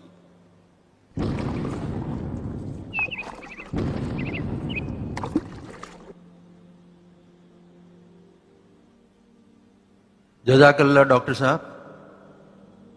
نجات کی راہ پر ایک پرمغز تقریر ہم نے آپ سے سنی۔ پہلا سوال ایک یوسف علی ساون صاحب ہیں جو کہتے ہیں، محترم جناب ڈاکٹر صاحب السلام علیکم، میرا سوال یہ ہے کہ آدم علیہ السلام سے لے کر حضور صلی اللہ علیہ وسلم تک سب نے توحید اور عمل صالح کی تعلیم دی، اور ہمارے نبی پر نبوت بھی ختم ہو گئی۔ اب میرا یہ سوال ہے کہ دنیا میں جتنی قومیں آباد تھیں اور ہیں اور قیامت تک رہے گی، ان تمام قوموں کی راہ نجات دین اسلام ہے یا کوئی اور دین ہے؟ برائے کرم وضاحت کیجیے۔ میرے نزدیک تو اس میں کسی شک و شبے کی گنجائش نہیں ہے کہ پوری نوع انسانی کے لیے راہ نجات یہی ہے جو سورۃ العصر میں بیان ہوئی۔ یہ لازمی ہے اور تمام انسانوں کے لیے لازمی ہے۔ البتہ وہ لوگ جن تک کہ قرآن کی اور حضور کی دعوت پہنچی ہی نہ ہو، ان کے بارے میں اللہ تعالی صرف توحید پر محاسبہ کرے گا، اس لیے کہ توحید فطرت کے اندر ہے۔ رسالت کا پیغام پہنچا ہی نہیں، شریعت پہنچائی نہیں گئی، تو محاسبہ کیسے ہوگا؟ یہ معاملہ ذہن میں رکھیں، باقی راہ نجات اس کے سوا اور کوئی نہیں۔ ایک اور سوال ہے جو کسی غیر مسلم بھائی کا ہے، پروین جادھو، وہ ہم سے سوال کر رہے ہیں کہ I am a non Muslim, what is the way of my نجات and how can I declare of my ایمان؟ Very easy. I told you in the beginning that to become a Muslim you have only to testify. I testify that there is no God except Allah. And I testify that Muhammad is his messenger and prophet. You become a Muslim. And then you try to go deeper and deeper and deeper into Iman so that it becomes a conviction with you, conviction about the existence of God, conviction about the Ba'as Ba'd al-Maut, resurrection, conviction about the hereafter, conviction about the institution of prophethood, conviction that the prophethood came to an end on Muhammad sallallahu alaihi wasallam and reached its climax in his personality, etc., etc. So this will add and go on deepening your faith or your iman or your conviction.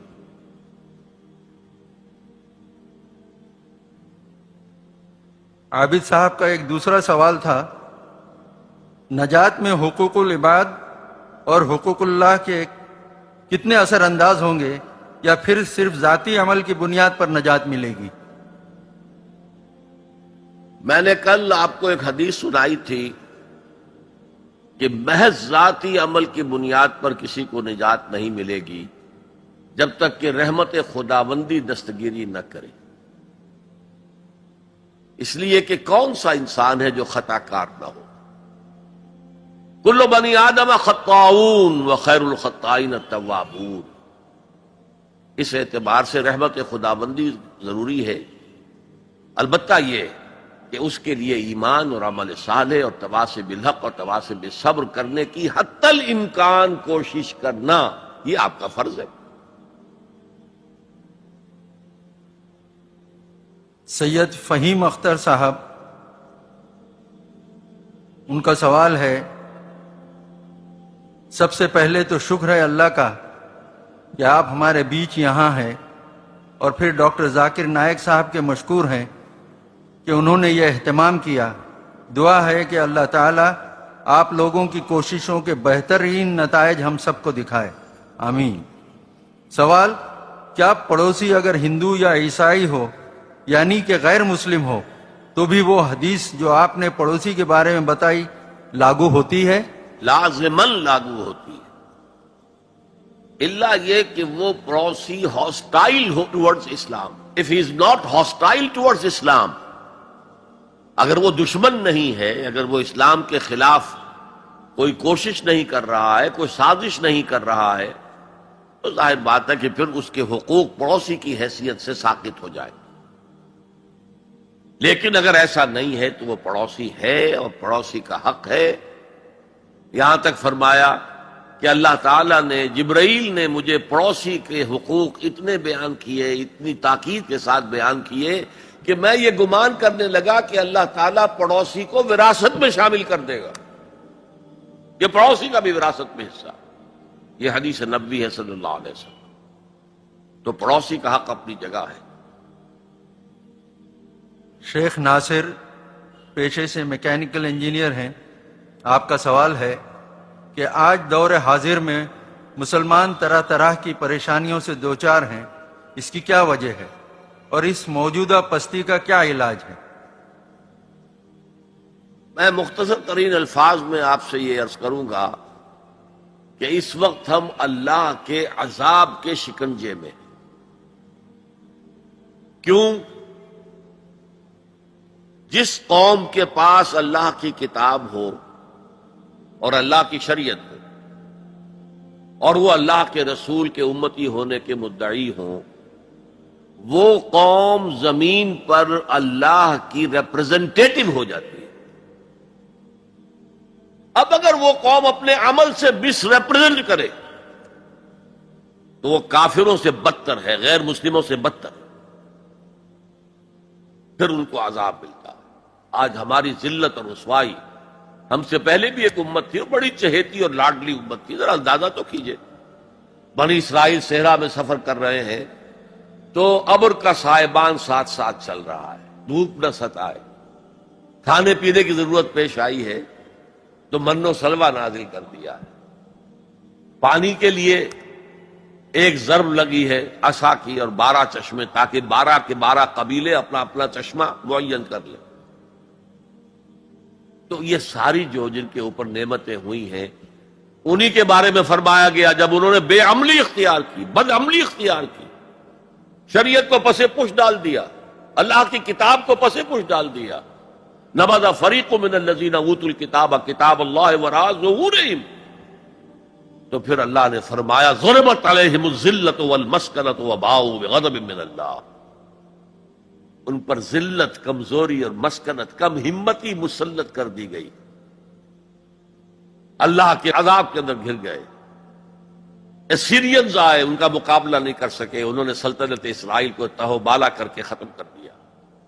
نبوکڈنیزر آئے، اس کا مقابلہ نہیں کر سکے، اس نے لاکھوں کو قتل کیا، لاکھوں کو وہ کیپٹیو بنا کر بیبیلونیا لے گیا، اور حضرت سلیمان کے بنائے ہوئی مسجد کو، جسے وہ ٹیمپل کہتے ہیں، ٹیمپل آف سولومن، اسے گرا کر زمین کے برابر کر دیا، 2 اینٹیں سلامت نہ رہی، یروشلم میں ایک انسان نہ رہا، کوئی متنفس نہ رہا۔ یہ عذاب کیوں آئے تھے؟ پھر ایک وقفہ آیا، اس لیے کہ پھر حضرت عزیر علیہ السلام کی دعوت سے لوگوں میں عمومی ایک توبہ کی تحریک برپا ہو گئی، لوٹو اللہ کے دین کی طرف، لوٹو شریعت کی طرف، تو اللہ کی رحمت بھی پھر متوجہ ہو گئی، مکابی سلطنت قائم ہوئی، جو اپنے رقبے کے اعتبار سے حضرت سلیمان کی سلطنت سے بھی بڑھ کر تھی، لیکن پھر دوبارہ ان کے اوپر وہی دنیا پرستی، شہوت پرستی، یہ ساری گندگیاں جب آ گئیں، مشرکانہ توہمات آ گئے، غیر مسلموں سے خلا بلا، اس کی وجہ سے ان کے اندر وہ ساری رسمیں ریتیں شروع ہو گئیں، پھر عذاب آیا۔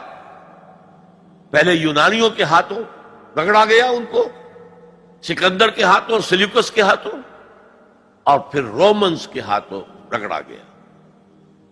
یہاں تک کہ سن 70 عیسوی میں ٹائٹس رومی نے، کیونکہ انہوں نے بغاوت کی تھی ان کے خلاف، رومنز کے خلاف، تو حملہ کر کے 1,33,000 یہودیوں کو ایک دن میں قتل کیا۔ اور جو دوسرا ٹیمپل انہوں نے بنا لیا تھا، سیکنڈ ٹیمپل جس کو وہ کہتے ہیں، اس مکابی دور میں وہ حضرت سلیمان کا بنایا ہوا وہ معبد جو ہے وہ دوبارہ بن گیا۔ سن 70 عیسوی میں اسے پھر گرا دیا گیا، آج تک گرا پڑا ہے۔ 1934 برس سے ان کا خانہ کعبہ گرا ہوا ہے۔ یہ اللہ کا قانون ہے۔ جو امت کتاب اللہ اور شریعت خدا بندی کی حامل ہو کر اور طرز عمل اس کا مختلف اور برعکس ہوگا، وہ کافروں سے بدتر ہے اللہ کی نگاہ۔ اب علاج ایک ہی ہے، ہم کہیں کسی جگہ دنیا میں کسی سائزیبل ملک میں پورا اسلامی نظام، پوری اسلامی سیاست، پوری اسلامی معیشت، پورا اسلامی معاشرہ، پورا اسلامی قانون نافذ کر کے دنیا کو دکھائیں۔ And we should be able to invite the humanity at large. Come and see with your eyes. This is Islam. یہاں کی برکتیں دیکھو، یہاں ہر شخص کی بنیادی ضروریات ریاست کے ذمے ہیں۔ یہ جو سوشل سیکیورٹی کا کام آج ہو رہا ہے، اسکینڈینیوین کنٹریز کے سوشل سیکیورٹی کا نظام جو ہے دنیا میں کہاں سمجھا جاتا ہے ٹاپ پر ہے۔ پھر انگلستان میں ہے ان امپلائمنٹ الاؤنس، امریکہ کے اندر بھی ہے، لیکن یہ کہ سب سے پہلا سوشل سیکیورٹی کا نظام خلافت راشدہ میں ہوا ہے، جہاں ہر شخص کی جو بھی بنیادی ضروریات ہیں اس کی کفالت ریاست کے ذمے تھی۔ میں نے جو حال یہاں دیکھا ہے پاکستان میں کبھی نہیں دیکھا۔ جس طرح کی چھوٹے چھوٹے سے 4 فٹ 6 فٹ 7 فٹ کی ایک لکڑی کی بنی ہوئی کوٹھڑی کے اندر پورا خاندان آباد ہے، اور جبکہ اونچے اونچے محل موجود ہے سامنے۔ یہ عجیب ملک ہے، ڈیموکریسی میں بہت اونچا، لیکن سوشل سیکیورٹی کا کوئی نظام سرے سے نہیں، سرے سے نہیں۔ ہمارے ہاں پاکستان میں بھی وہ کوئی اسلامی نظام ہے، جو زکوٰۃ ہے وہ پورا بیت المال کا نظام قائم نہیں ہے جیسے کہ ہونا چاہیے، پھر بھی کچھ نہ کچھ زکوٰۃ کا نظام جو قائم کر گئے تھے ضیاء الحق صاحب، اس سے کچھ نہ کچھ غریبوں کی مدد ہوتی۔ تو بہرحال جب تک ہم دنیا کے سامنے اسلام کی نمائندگی نہیں کریں گے، صحیح اسلام کی اور کامل اسلام کی، اس وقت تک ہمارے حالات میں کوئی بہتری نہیں آ سکتی۔ صدیقی صدف فاطمہ آپ سے سوال کر رہی ہیں، برائے مہربانی یہ بتا دیں کہ اگر کسی کے دل میں یا قلب میں ایمان کوٹ کوٹ کر بھرا نہ ہو تو اس کے لیے کیا کرنا چاہیے، اور کیا بنا قلبی ایمان کے نجات ممکن ہے؟ قلبی ایمان کے بغیر نجات نہیں ہے۔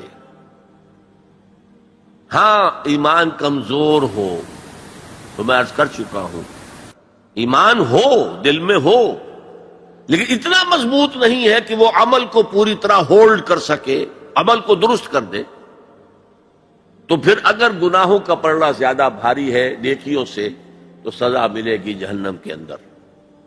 البتہ ایک وقت آئے گا نکال کر اور پھر انہیں جنت میں داخل کر دیا جائے گا قلبی ایمان کی وجہ سے۔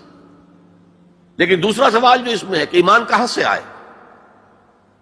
دیکھیے، ایمان پیدا کرنے کے 3 طریقے ہیں، 2 ایزی ہیں، لیکن ان سے ایک ایسا ایمان پیدا ہوتا ہے جس میں شعور کا ایلیمنٹ بہت کم ہے، نہ ہونے کے برابر۔ کوئی ڈائمنشن اس کی انٹلیکچوئل نہیں ہے۔ وہ کیا ہے؟ صاحب ایمان لوگوں کی صحبت اور ان کا قرب اختیار کرو۔ جیسے بھٹی کے آگے بیٹھیں گے تو حرارت آ جائے گی، صاحب ایمان کی صحبت سے آپ کو بھی ایمان ملے۔ دوسرا طریقہ، اسلام پر عمل کرتے رہو، عمل کرتے رہو، عمل کرتے رہو، اس سے بھی ایمان پیدا ہوتا ہے۔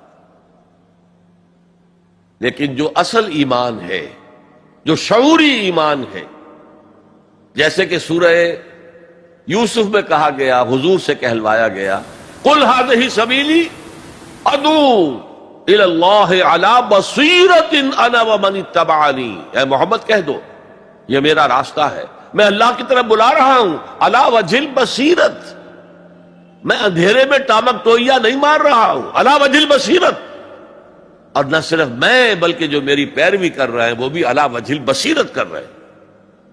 تو علی وجہ البصیرت ایمان صرف قرآن سے ملے گا۔ مولانا ظفر علی خان نے کبھی، میں حیران ہوتا ہوں، وہ عموماً تو سیاسی شاعر تھے اور جنگ آزادی کے بہت بڑے سپاہی تھے، اس میں کوئی شک نہیں، کہ انہوں نے ایک بڑا پیارا شعر کہا ہے، وہ جنس نہیں ایمان جسے لے آئیں دکانیں فلسفہ سے، ڈھونڈنے سے ملے گی عاقل کو یہ قرآن کے سی پارو۔ عاقل انٹلیکچوئل انسان، اس کو وہ جو ایمان چاہیے جس کا انٹلیکچوئل ڈائمنشن بھی ہو، اس کی سورس صرف اور صرف قرآن۔ ایک عبد الواحد صاحب ہیں، ان کا سوال ہے کہ دنیا میں خصوصاً اور ہندوستان میں کئی کروڑ ایسے افراد ہیں جو پیدا ہوتے ہیں، جیتے ہیں اور مر جاتے ہیں بغیر یہ جانے کہ نجات کی راہ کیا ہے یا ان کا رب کون ہے۔ ایسے لوگوں کا کیا معاملہ ہوگا؟ دیکھیے، قرآن مجید میں ایک بہت بڑی خوشخبری کئی بار آئی ہے، لا یکلف اللہ نفسا الا وسعها، اللہ تعالیٰ ذمہ دار نہیں ٹھہرائے گا کسی بھی انسان کو مگر اس کی وسعت کے مطابق۔ اگر اس تک علم پہنچا ہی نہیں، دعوت پہنچی ہی نہیں، تو میں محتاط ترین الفاظ میں کہوں گا اللہ ان کے ساتھ نرمی کرے گا، وہ اللہ تعالیٰ کے عفو کے مستحق ہو۔ البتہ اگر کسی کو دعوت پہنچا دی گئی، پڑھا لکھا انسان ہے، قرآن بھی پڑھ لیا اس نے، اور پھر بھی وہ ایمان نہیں لایا، تو وہ کافر ہے، اس کے لیے پھر آخرت میں عذاب ہے۔ انہی صاحب کا دوسرا سوال ہے، اسلام کی دعوت ایک اہم فریضہ ہے لیکن اس سے غفلت پائی جاتی ہے، ایسے میں مایوسی بھی ہوتی ہے اور کبھی اپنی بے بسی پر افسوس بھی۔ آج جس تیزی سے بے دینی پھیل رہی ہے اس میں ہماری بساط کچھ بھی نظر نہیں آتی، ایسے میں ہم کیسے کوشش کریں سروائیو کریں؟ اصل میں اس احساس کے پیچھے ایک مغالطہ ہے، انسان اپنی صلاحیتوں اور قوتوں سے ناواقف ہے، ایک ایک فرد کے اندر اللہ نے بہت طاقت رکھی ہے۔ یہ دوسری بات ہے کہ ہم نے وہ ساری ڈائیورٹ کی ہے دنیا کی طرف۔ آخر دنیا میں انسان کامیاب ہے تو کیسے؟ محنت سے ہے نا، وہی محنت دین کے لیے کی جائے گی تو نتائج نکلیں گے۔ البتہ ایک امکان ہے، کسی قوم کی اللہ تعالی ہلاکت کا فیصلہ کر چکا ہو، وہ اتنے دور جا چکے ہوں، ان کے دل اتنے سخت ہو چکے ہوں کہ ان کے اوپر کوئی شے اثر انداز نہ ہو، تو داعی جو ہے، دعوت دینے والا، وہ چاہے سر پٹکتا رہے گا، کوئی نتیجہ نہیں نکلے، جیسے کہ حضرت نوح علیہ السلام کے معاملے میں۔ لیکن پھر بھی مجھے اور آپ کو اپنا فرض ادا کرنے کے لیے، اپنی نجات کے لیے یہ کام کرنا ہے۔ کوئی نتیجہ نکلے نہ نکلے اس سے مجھے کوئی بحث نہیں، نتیجہ تو اللہ کے ہاتھ میں ہے، میرے ہاتھ میں نہیں ہے۔ لیکن اس فرض کو، اس ایمان کا حصول، ایمان حقیقی کا حصول، عمل صالح، تواصب الحق، تواصب الصبر، اس کو ادا کرنا یہ میری ذمہ داری ہے۔ اگر میں نہیں کرتا ہوں تو میں پکڑا جاؤں گا قیامت کے دن۔ آپ کو معلوم ہے قرآن میں 2 دفعہ کہا گیا ہے، یوم یفر المرء من اخیہ وامہ وابیہ وصاحبتہ وبنیہ، جس دن بھاگے گا انسان اپنے بھائی سے بھی اور اپنی ماں سے بھی اور اپنے باپ سے بھی اور اپنی بیوی سے بھی اور اپنی اولاد سے بھی۔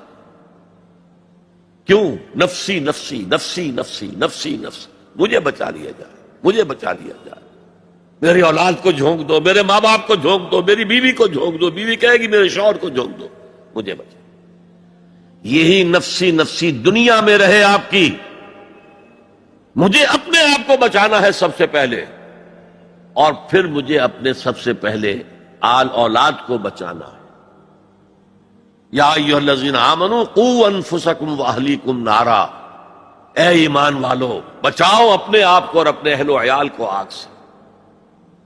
یہ کام جو ہے آپ کریں اور سمجھ لیں، نہ بیٹا کام آئے گا، نہ جورو کام آئے گی، نہ باپ کام آئے گا، نہ ماں کام آئے گا۔ تمہارا اپنا عمل، اگر تم اس راستے پر چلے، اپنی ہمت کے مطابق چلتے رہے، تو اللہ تعالیٰ کے عفو و درگزر کے مستحق ہوگے، اور وہی اصل کامیابی ہے۔ ذالک هو الفوز العظیم، اصل بڑی کامیابی وہی ہے۔ ایک اختر السلطان اصلاحی صاحب ہیں جو پیشے سے مدرس ہیں، وہ پوچھ رہے ہیں ٹو فائٹ باطل ان دیز ڈیز گاندھی جیز policy is more correct, does this mean that God forbade our prophet sallallahu alaihi wasallam did not provide any guidance for the present circumstances؟ Gandhi ji کا اپنا کہنا یہ ہے کہ میں نے نان وائلنس حضرت مسیح اور حضرت محمد سے سیکھا۔ وہ گائیڈنس تو تھی، مکے کے اندر کیا تھا آج بھی میں نے بتایا، no raising of hands even in self defence, let them kill you, no harm, you will get shahada, you will be martyrs۔ لیکن پورے 13 سال یا 12 سال مکے کا آرڈر آف دی ڈے یہ تھا، نو retaliation whatsoever, no raising of hands even in self defense۔ ورنہ جو میں نے آپ کو خباب بن الارض کا واقعہ سنایا ہے، جس آدمی کو یہ پتا چل گیا مجھے تو یہ انگاروں پر بھون دیں گے، اسے اجازت ہو تو 2-4 کو مار کر مرے گا کہ نہیں؟ بلی کو بھی اگر کہیں گھیر لیں آپ کسی کونے میں اور اسے پتا چلے کوئی راستہ نہیں، وہ آپ پر جھپٹے گی، کیا جان ہے اس کی بیچاری کی، لیکن وہ آپ کی آنکھوں پر آ کر حملہ کرے گی۔ لہذا ڈیسپریٹ آدمی جنہیں پتا ہے کہ میرے ساتھ یہ ہو رہا ہے، اگر اجازت ہوتی تو 2-4 کو مار کر تو مرتا نا، لیکن نہیں، اجازت نہیں تھی۔ حضرت عیسیٰ کا نان وائلنس، حضرت عیسیٰ کے زمانے میں جو ایک زیلوٹس کی تحریک چل رہی تھی، وہ چاہتے تھے کہ عیسیٰ ان کا ساتھ دے تاکہ رومنز کو یہاں سے نکال دیا جائے۔ حضرت عیسیٰ نے ان کا ساتھ نہیں دیا، وہ وائلنٹ جو ہے ایک موومنٹ چلانا چاہتے تھے۔ حضرت عیسیٰ نے پہلے ایمان اور عمل صالح کی دعوت کو رکھا، پہلے اپنے ایمان کی خبر لو، تم جو شریعت کے پیروکار ہو، تمہاری حیثیت ان قبروں کی سی ہے جن کے اوپر تو سفیدی پھیر دی گئی ہے، اندر گلی سڑی ہڈیوں کے سوا کچھ نہیں ہے۔ تم نے شریعت کے صرف ظاہری کو لے رکھا ہے، شریعت کی روح ختم ہو گئی ہے۔ جب تک کہ وہ ریوائیو نہ ہو اس وقت تک کوئی کام نہیں ہو۔ تو گاندھی جی نے یہ بات کہی تھی جنہیں آپ سرحدی گاندھی کہتے ہیں، خان عبد الغفار خان، اور خان عبد الغفار خان نے یہ بات بتائی۔ ہمارے ہاں ایک سینئر صحافی تھے میم شین، محمد شفیع، اور انہوں نے مجھے بتائی، میں نے پوری روایت جو ہے اس کا سلسلہ بھی آپ کے سامنے بیان کر دیا۔ گاندھی نے خان عبد الغفار خان سے کہی، انہوں نے میم شین صاحب سے کہی، محمد شفیع سے، میاں محمد شفیع، اور انہوں نے مجھے بتائی کہ میں نے نان وائلنس حضرت مسیح اور حضرت محمد سے سیکھا ہے۔ فہیم ارشد انصاری، آپ کا سوال ہے، اس وقت دنیا میں مسلمانوں کا امیر کون ہے؟ کس کے ہاتھ میں خلافت ہے؟ اس وقت نہ کوئی خلافت ہے، نہ مسلمانوں کا کوئی امیر ہے، انتشار کا دور ہے، 50-60 ملک ہیں، اول تو ان کی اپنی ہے نیشنلزم، پھر ان کے اندر ایتھنک، لنگوسٹک، ہر طرح کی نیشنلٹیز ہیں، تو یہ تو ہمارے زوال کی انتہا کا دور ہے۔ یہاں کہاں جامعیت، کون امیر؟ ہاں یہاں جماعت ایک اثر نو بنانی پڑے گی جس کا کوئی امیر ہو اور جس کے ساتھ بیعت کی جائے کہ جو تم کہو گے ہم کریں گے، اور سب سے پہلے اپنے کردار کی اصلاح ہو، اپنی ذات پر اپنے گھر میں دین کو نافذ کیا جائے اور پھر سامنے آیا جائے۔ یہ کام اثر نو ہوگا۔ جیسے حضور کے زمانے میں آپ نے ایک نئی جماعت بنائی، قدیم جو اہل ایمان تھے موجود تھے کہ نہیں وہاں؟ یہودی مسلمان تھے کہ نہیں وہ پہلے کے؟ اور حضور کو بڑی توقع تھی کہ وہ تو میرا ساتھ دیں گے. اللہ تعالیٰ نے کس طریقے سے آپ کو مایوس کیا. لن ترضى عنك اليهود ولا النصارى حتى تتبع ملتهم. اے نبی کوئی توقع نہ رکھو ان یہود اور نصارہ سے، وہ کبھی راضی نہیں ہوں گے آپ سے جب تک کہ آپ ان کی پیروی نہ کریں. آج مسلمانوں میں لیڈرشپس ہیں، مسندیں ہیں، جمی ہوئی ہیں، اور وہ تو کہیں گے ہمارے پیچھے چلو. لہذا ایک نئی جماعت جو خالص اسلامک آئیڈیالوجی پر ہو، فرقہ بندی پر نہ ہو، کسی مسلک کی بنیاد پر نہ ہو، جس کا مقصد کلیئرلی یہ ہو کہ اللہ کے نظام کو قائم کرنا ہے، ایسی جماعت اثر نو قائم کرنا. سید واجد ہاشمی، پیشے سے انجینئر، آپ کا سوال ہے کیا انسان کو محض سورۃ العصر ہی کافی تھی، باوجود اس کے اللہ نے سارا قرآن نازل کر دیا؟ تو اللہ ہم سے کتنی انسیت رکھتا ہے، اس کے پیمانے کی پیمائش کیا ہے؟ اللہ تعالیٰ کا اپنے خلق سے محبت کا معاملہ یہ ہے کہ اللہ کہتا ہے کہ میں نے اپنی رحمت کے 100 حصے کیے، ایک حصہ تمام مخلوقات میں تقسیم کر دیا. حیوانات میں بھی ماں کو اپنے بچڑے سے جو محبت ہوتی ہے وہ بھی اس ایک حصہ رحمت کا ظہور ہے. انسانوں میں بھی آپس میں جو محبت ہے تو وہ 1% رحمت کا ظہور ہے. 99 حصے میرے پاس ہے. لہذا اللہ تعالیٰ کو الخلق و عیال اللہ، تمام مخلوق اللہ کے کنبے کے مالک. اللہ کو انسانوں سے بہت محبت ہے، ودود ہے. ودود کہتے ہیں جس بہت ہی محبت کرنے والا. ہاں غلط کام کرو گے تو سزا بھی دے گا. دونوں شانیں بیک وقت سامنے رکھنی چاہیے. اگر آپ زیادہ اس کی غفاری پر دھوکہ کھا گئے تو بھی مارے جائیں گے، اور اگر اس کی مغفرت سے مایوس ہو گئے تب بھی مارے جائیں گے. اس لیے کہ مایوسی کفر ہے. مایوسی کے بعد قوا جواب دے جاتے ہیں، ہمت ختم ہو جاتی ہے، عمل کا جذبہ باقی نہیں رہتا. لہذا انسان کا اللہ کے ساتھ رشتہ ہونا چاہیے ما بین الخوف والرجاء. خوف بھی ہو اللہ پکڑے گا، اللہ پوچھے گا، اللہ کی سزا ہے، اور امید بھی ہو اللہ غفار ہے، غفور ہے، رحیم ہے، ستار ہے. یہ دونوں کیفیتیں ساتھ ساتھ ہو گئی. ورنہ اگر ایک کیفیت کا غلبہ ہو گیا تو یہ دونوں کیفیتیں جو ہیں علیحدہ علیحدہ مہلک ہو جائیں گی. You said in your talk that we have to stop those things that go against Allah's law. So if my family goes against Islam by watching TV serials that are un-Islamic, then what should I do? Number one, turn off the TV till I am stopped by my family, or else.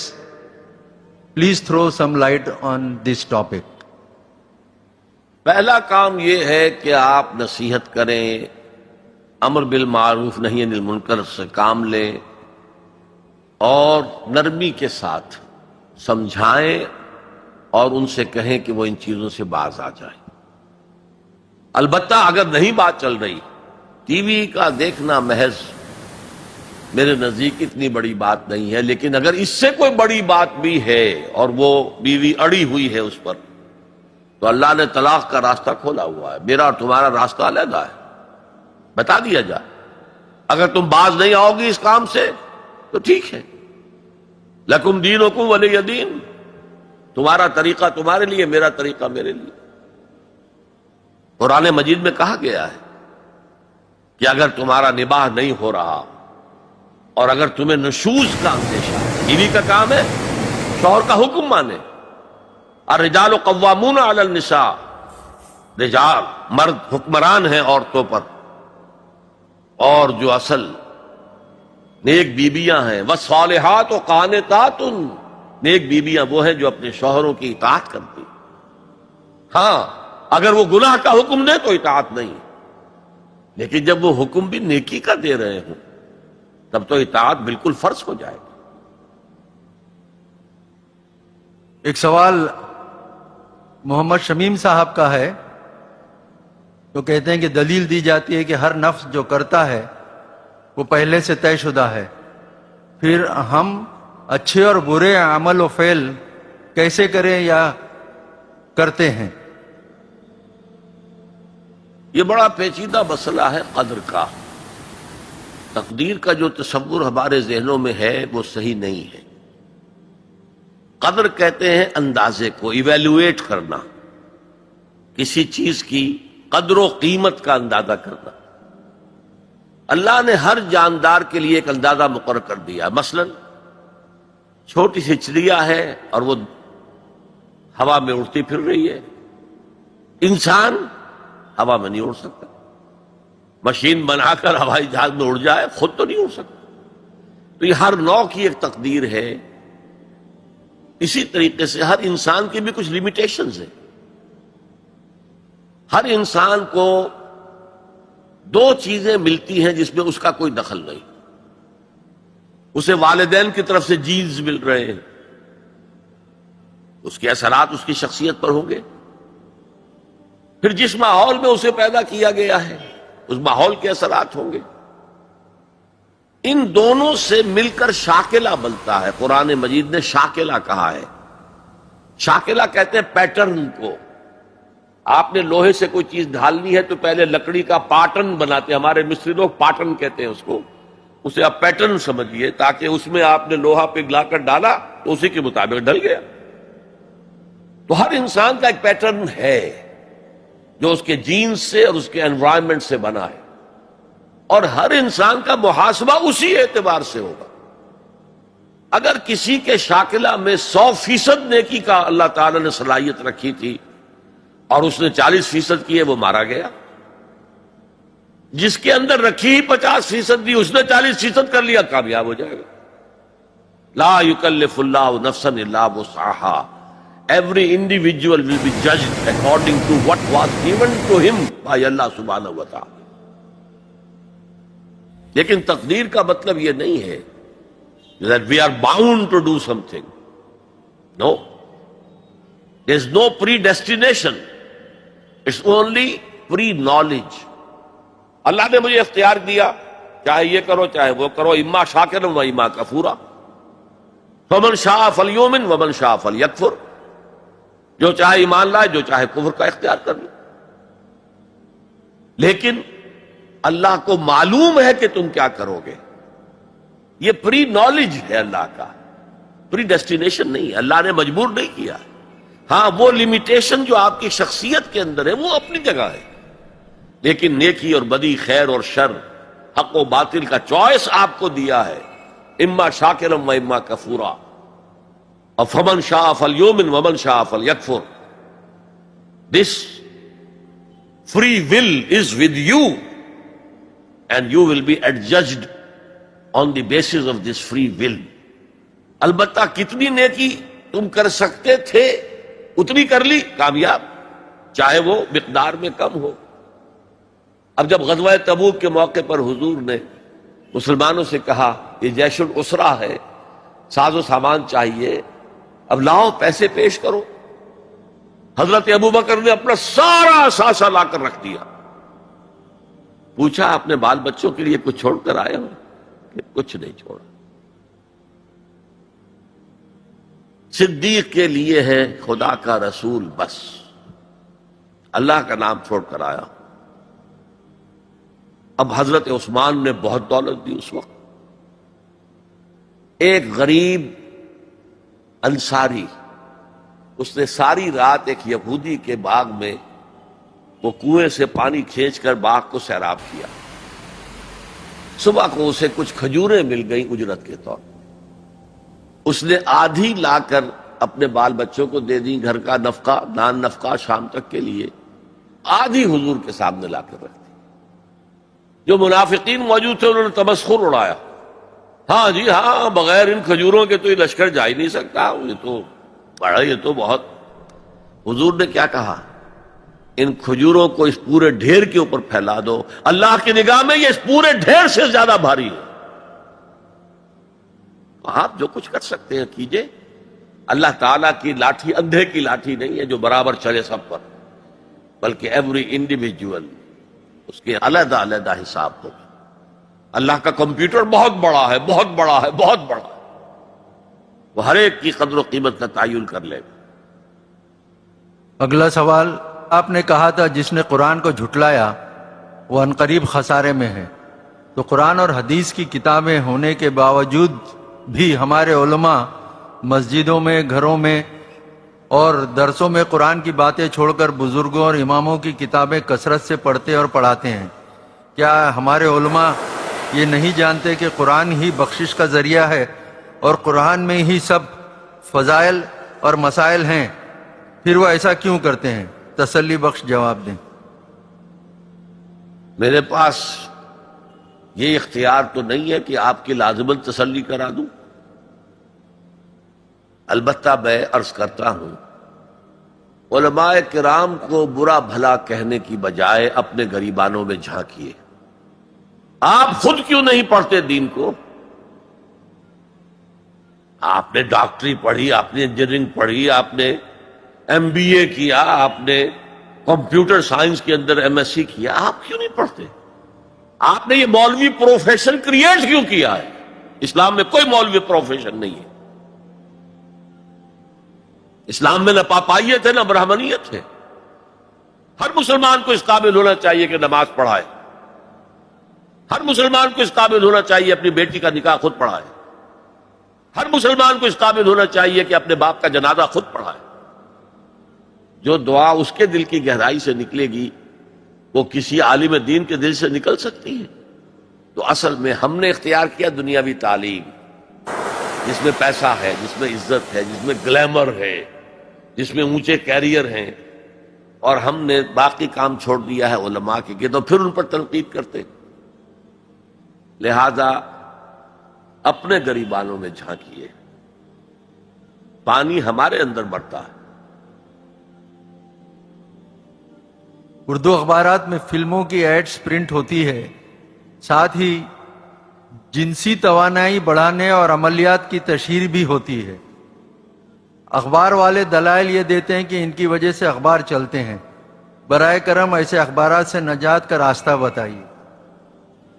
میرے پاس کوئی اس کا راستہ نہیں ہے. یہ تو اصل میں وہ لوگ وہی کچھ پیش کرتے ہیں جو پبلک چاہتی ہے. آپ پبلک کے مزاج کو بدلیے، چیزیں خود ختم ہو جائیں گی. انہیں تو دکان چلانی ہے. ٹی وی چینل چلے گا ہی نہیں جب تک کہ وہ ڈرامے اور یہ اور گانے اور ناچ نہیں ہوں گے. کون دیکھے گا اسے؟ کئی چینلز لگے ہوئے ہوں کہیں پر دینی پروگرام، اسے آپ سوئچ اوور کریں گے، چلے جائیں گے کہیں اور جہاں ڈانس ہو رہا ہو. تو ان کے لیے اشتہار نہیں آئیں گے تو وہ چل نہیں سکتے. اشتہار آئیں گے اگر ایسے پروگرام ہو. اشتہار نہ ملے تو کوئی اخبار چل نہیں سکتا. اور اشتہار وہ لوگ دیتے ہیں جن کا آپ نے نام لیا. یہ ایک وشیس سرکل ہے. یہ جو ہے بڑا ایک زہریلا چکر ہے جو چل رہا ہے ہمارے معاشرے کے اندر. اب اس میں جب تک کہ بحیثیت مجموعی معاشرہ نہیں بدلتا، آپ ایک ایک کر کے ان برائیوں کو نہیں روک سکتے. ڈاکٹر تنویر احمد کا سوال ہے، اور سورۃ العصر کی تفصیلی وعظ سن کر یہ ثابت ہوتا ہے کہ اسلام میں نجات کی راہ اس چھوٹے سے سورے میں موجود ہے. سوال یہ ہے کہ ہمارے مسلم معاشرے میں مختلف مسالک موجود ہیں جو اپنی اپنی شناخت عالمی اور علاقائی طور پر رکھتے ہیں، اور ان کا دعویٰ بھی ہے کہ ہمارا ہی مسلک نجات کی راہ کے لیے کافی ہے. ایسے لوگوں کے لیے آپ قرآن سے کیا پیغام دینا چاہیں گے؟ میرا پیغام تو وہ ہے جو میں نے 1.5 گھنٹے سے زائد آپ کے سامنے رکھا ہے. اور آپ اگر کام کریں کہ یہ پیغام پہنچائیں ان تک، یہ کیسٹس پہنچائیں، CDs پہنچائیں، کیا پتا کس کو اللہ تعالیٰ کس کے دل میں وہ بات اتر جائے، آپ ذریعہ بن جائیں. جیسے کہ حضور نے فرمایا تھا حضرت علی سے، یا علی لَن يَهْدِيَ اللَّهُ بِكَ رَجُلًا وَاحِدًا خَيْرٌ لَكَ مِنْ حُمُرِ النَّعَمِ. اے علی، اگر تمہارے ذریعے سے اللہ تعالیٰ کسی ایک انسان کو بھی ہدایت دے دے، ہدایت تو اللہ دے گا، ذریعہ تم بن جاؤ، تو یہ تمہارے لیے سرخ اونٹوں سے بڑی دولت ہے. تو آپ کام شروع کریں، دعوت کے لیے کمر کسیں، پہلے تو طے کریں، اور خاص طور پر جو جوان ہیں ابھی تعلیم حاصل کرنے کی عمر میں ہیں، عربی پڑھیں، عربی سیکھیں، قرآن پڑھیں اور قرآن کے داعی بن جائیں۔ ورنہ یہ ہے کہ جو بھی قرآن مجید کی دعوت کے کام ہو رہے ہیں ان میں تعاون کریں، ان کتابوں کو پھیلائیں، ان ویڈیوز اور سیریز کو پھیلائیں۔ بہرحال اسی سے کوئی نتیجہ برآمد ہو سکتا ہے۔ باقی ہم کسی ایک طبقے کے اوپر سارا الزام ڈال دیں، کسی دوسرے طبقے کو مورد الزام بنا دیں، یہ اس کا کوئی فائدہ نہیں۔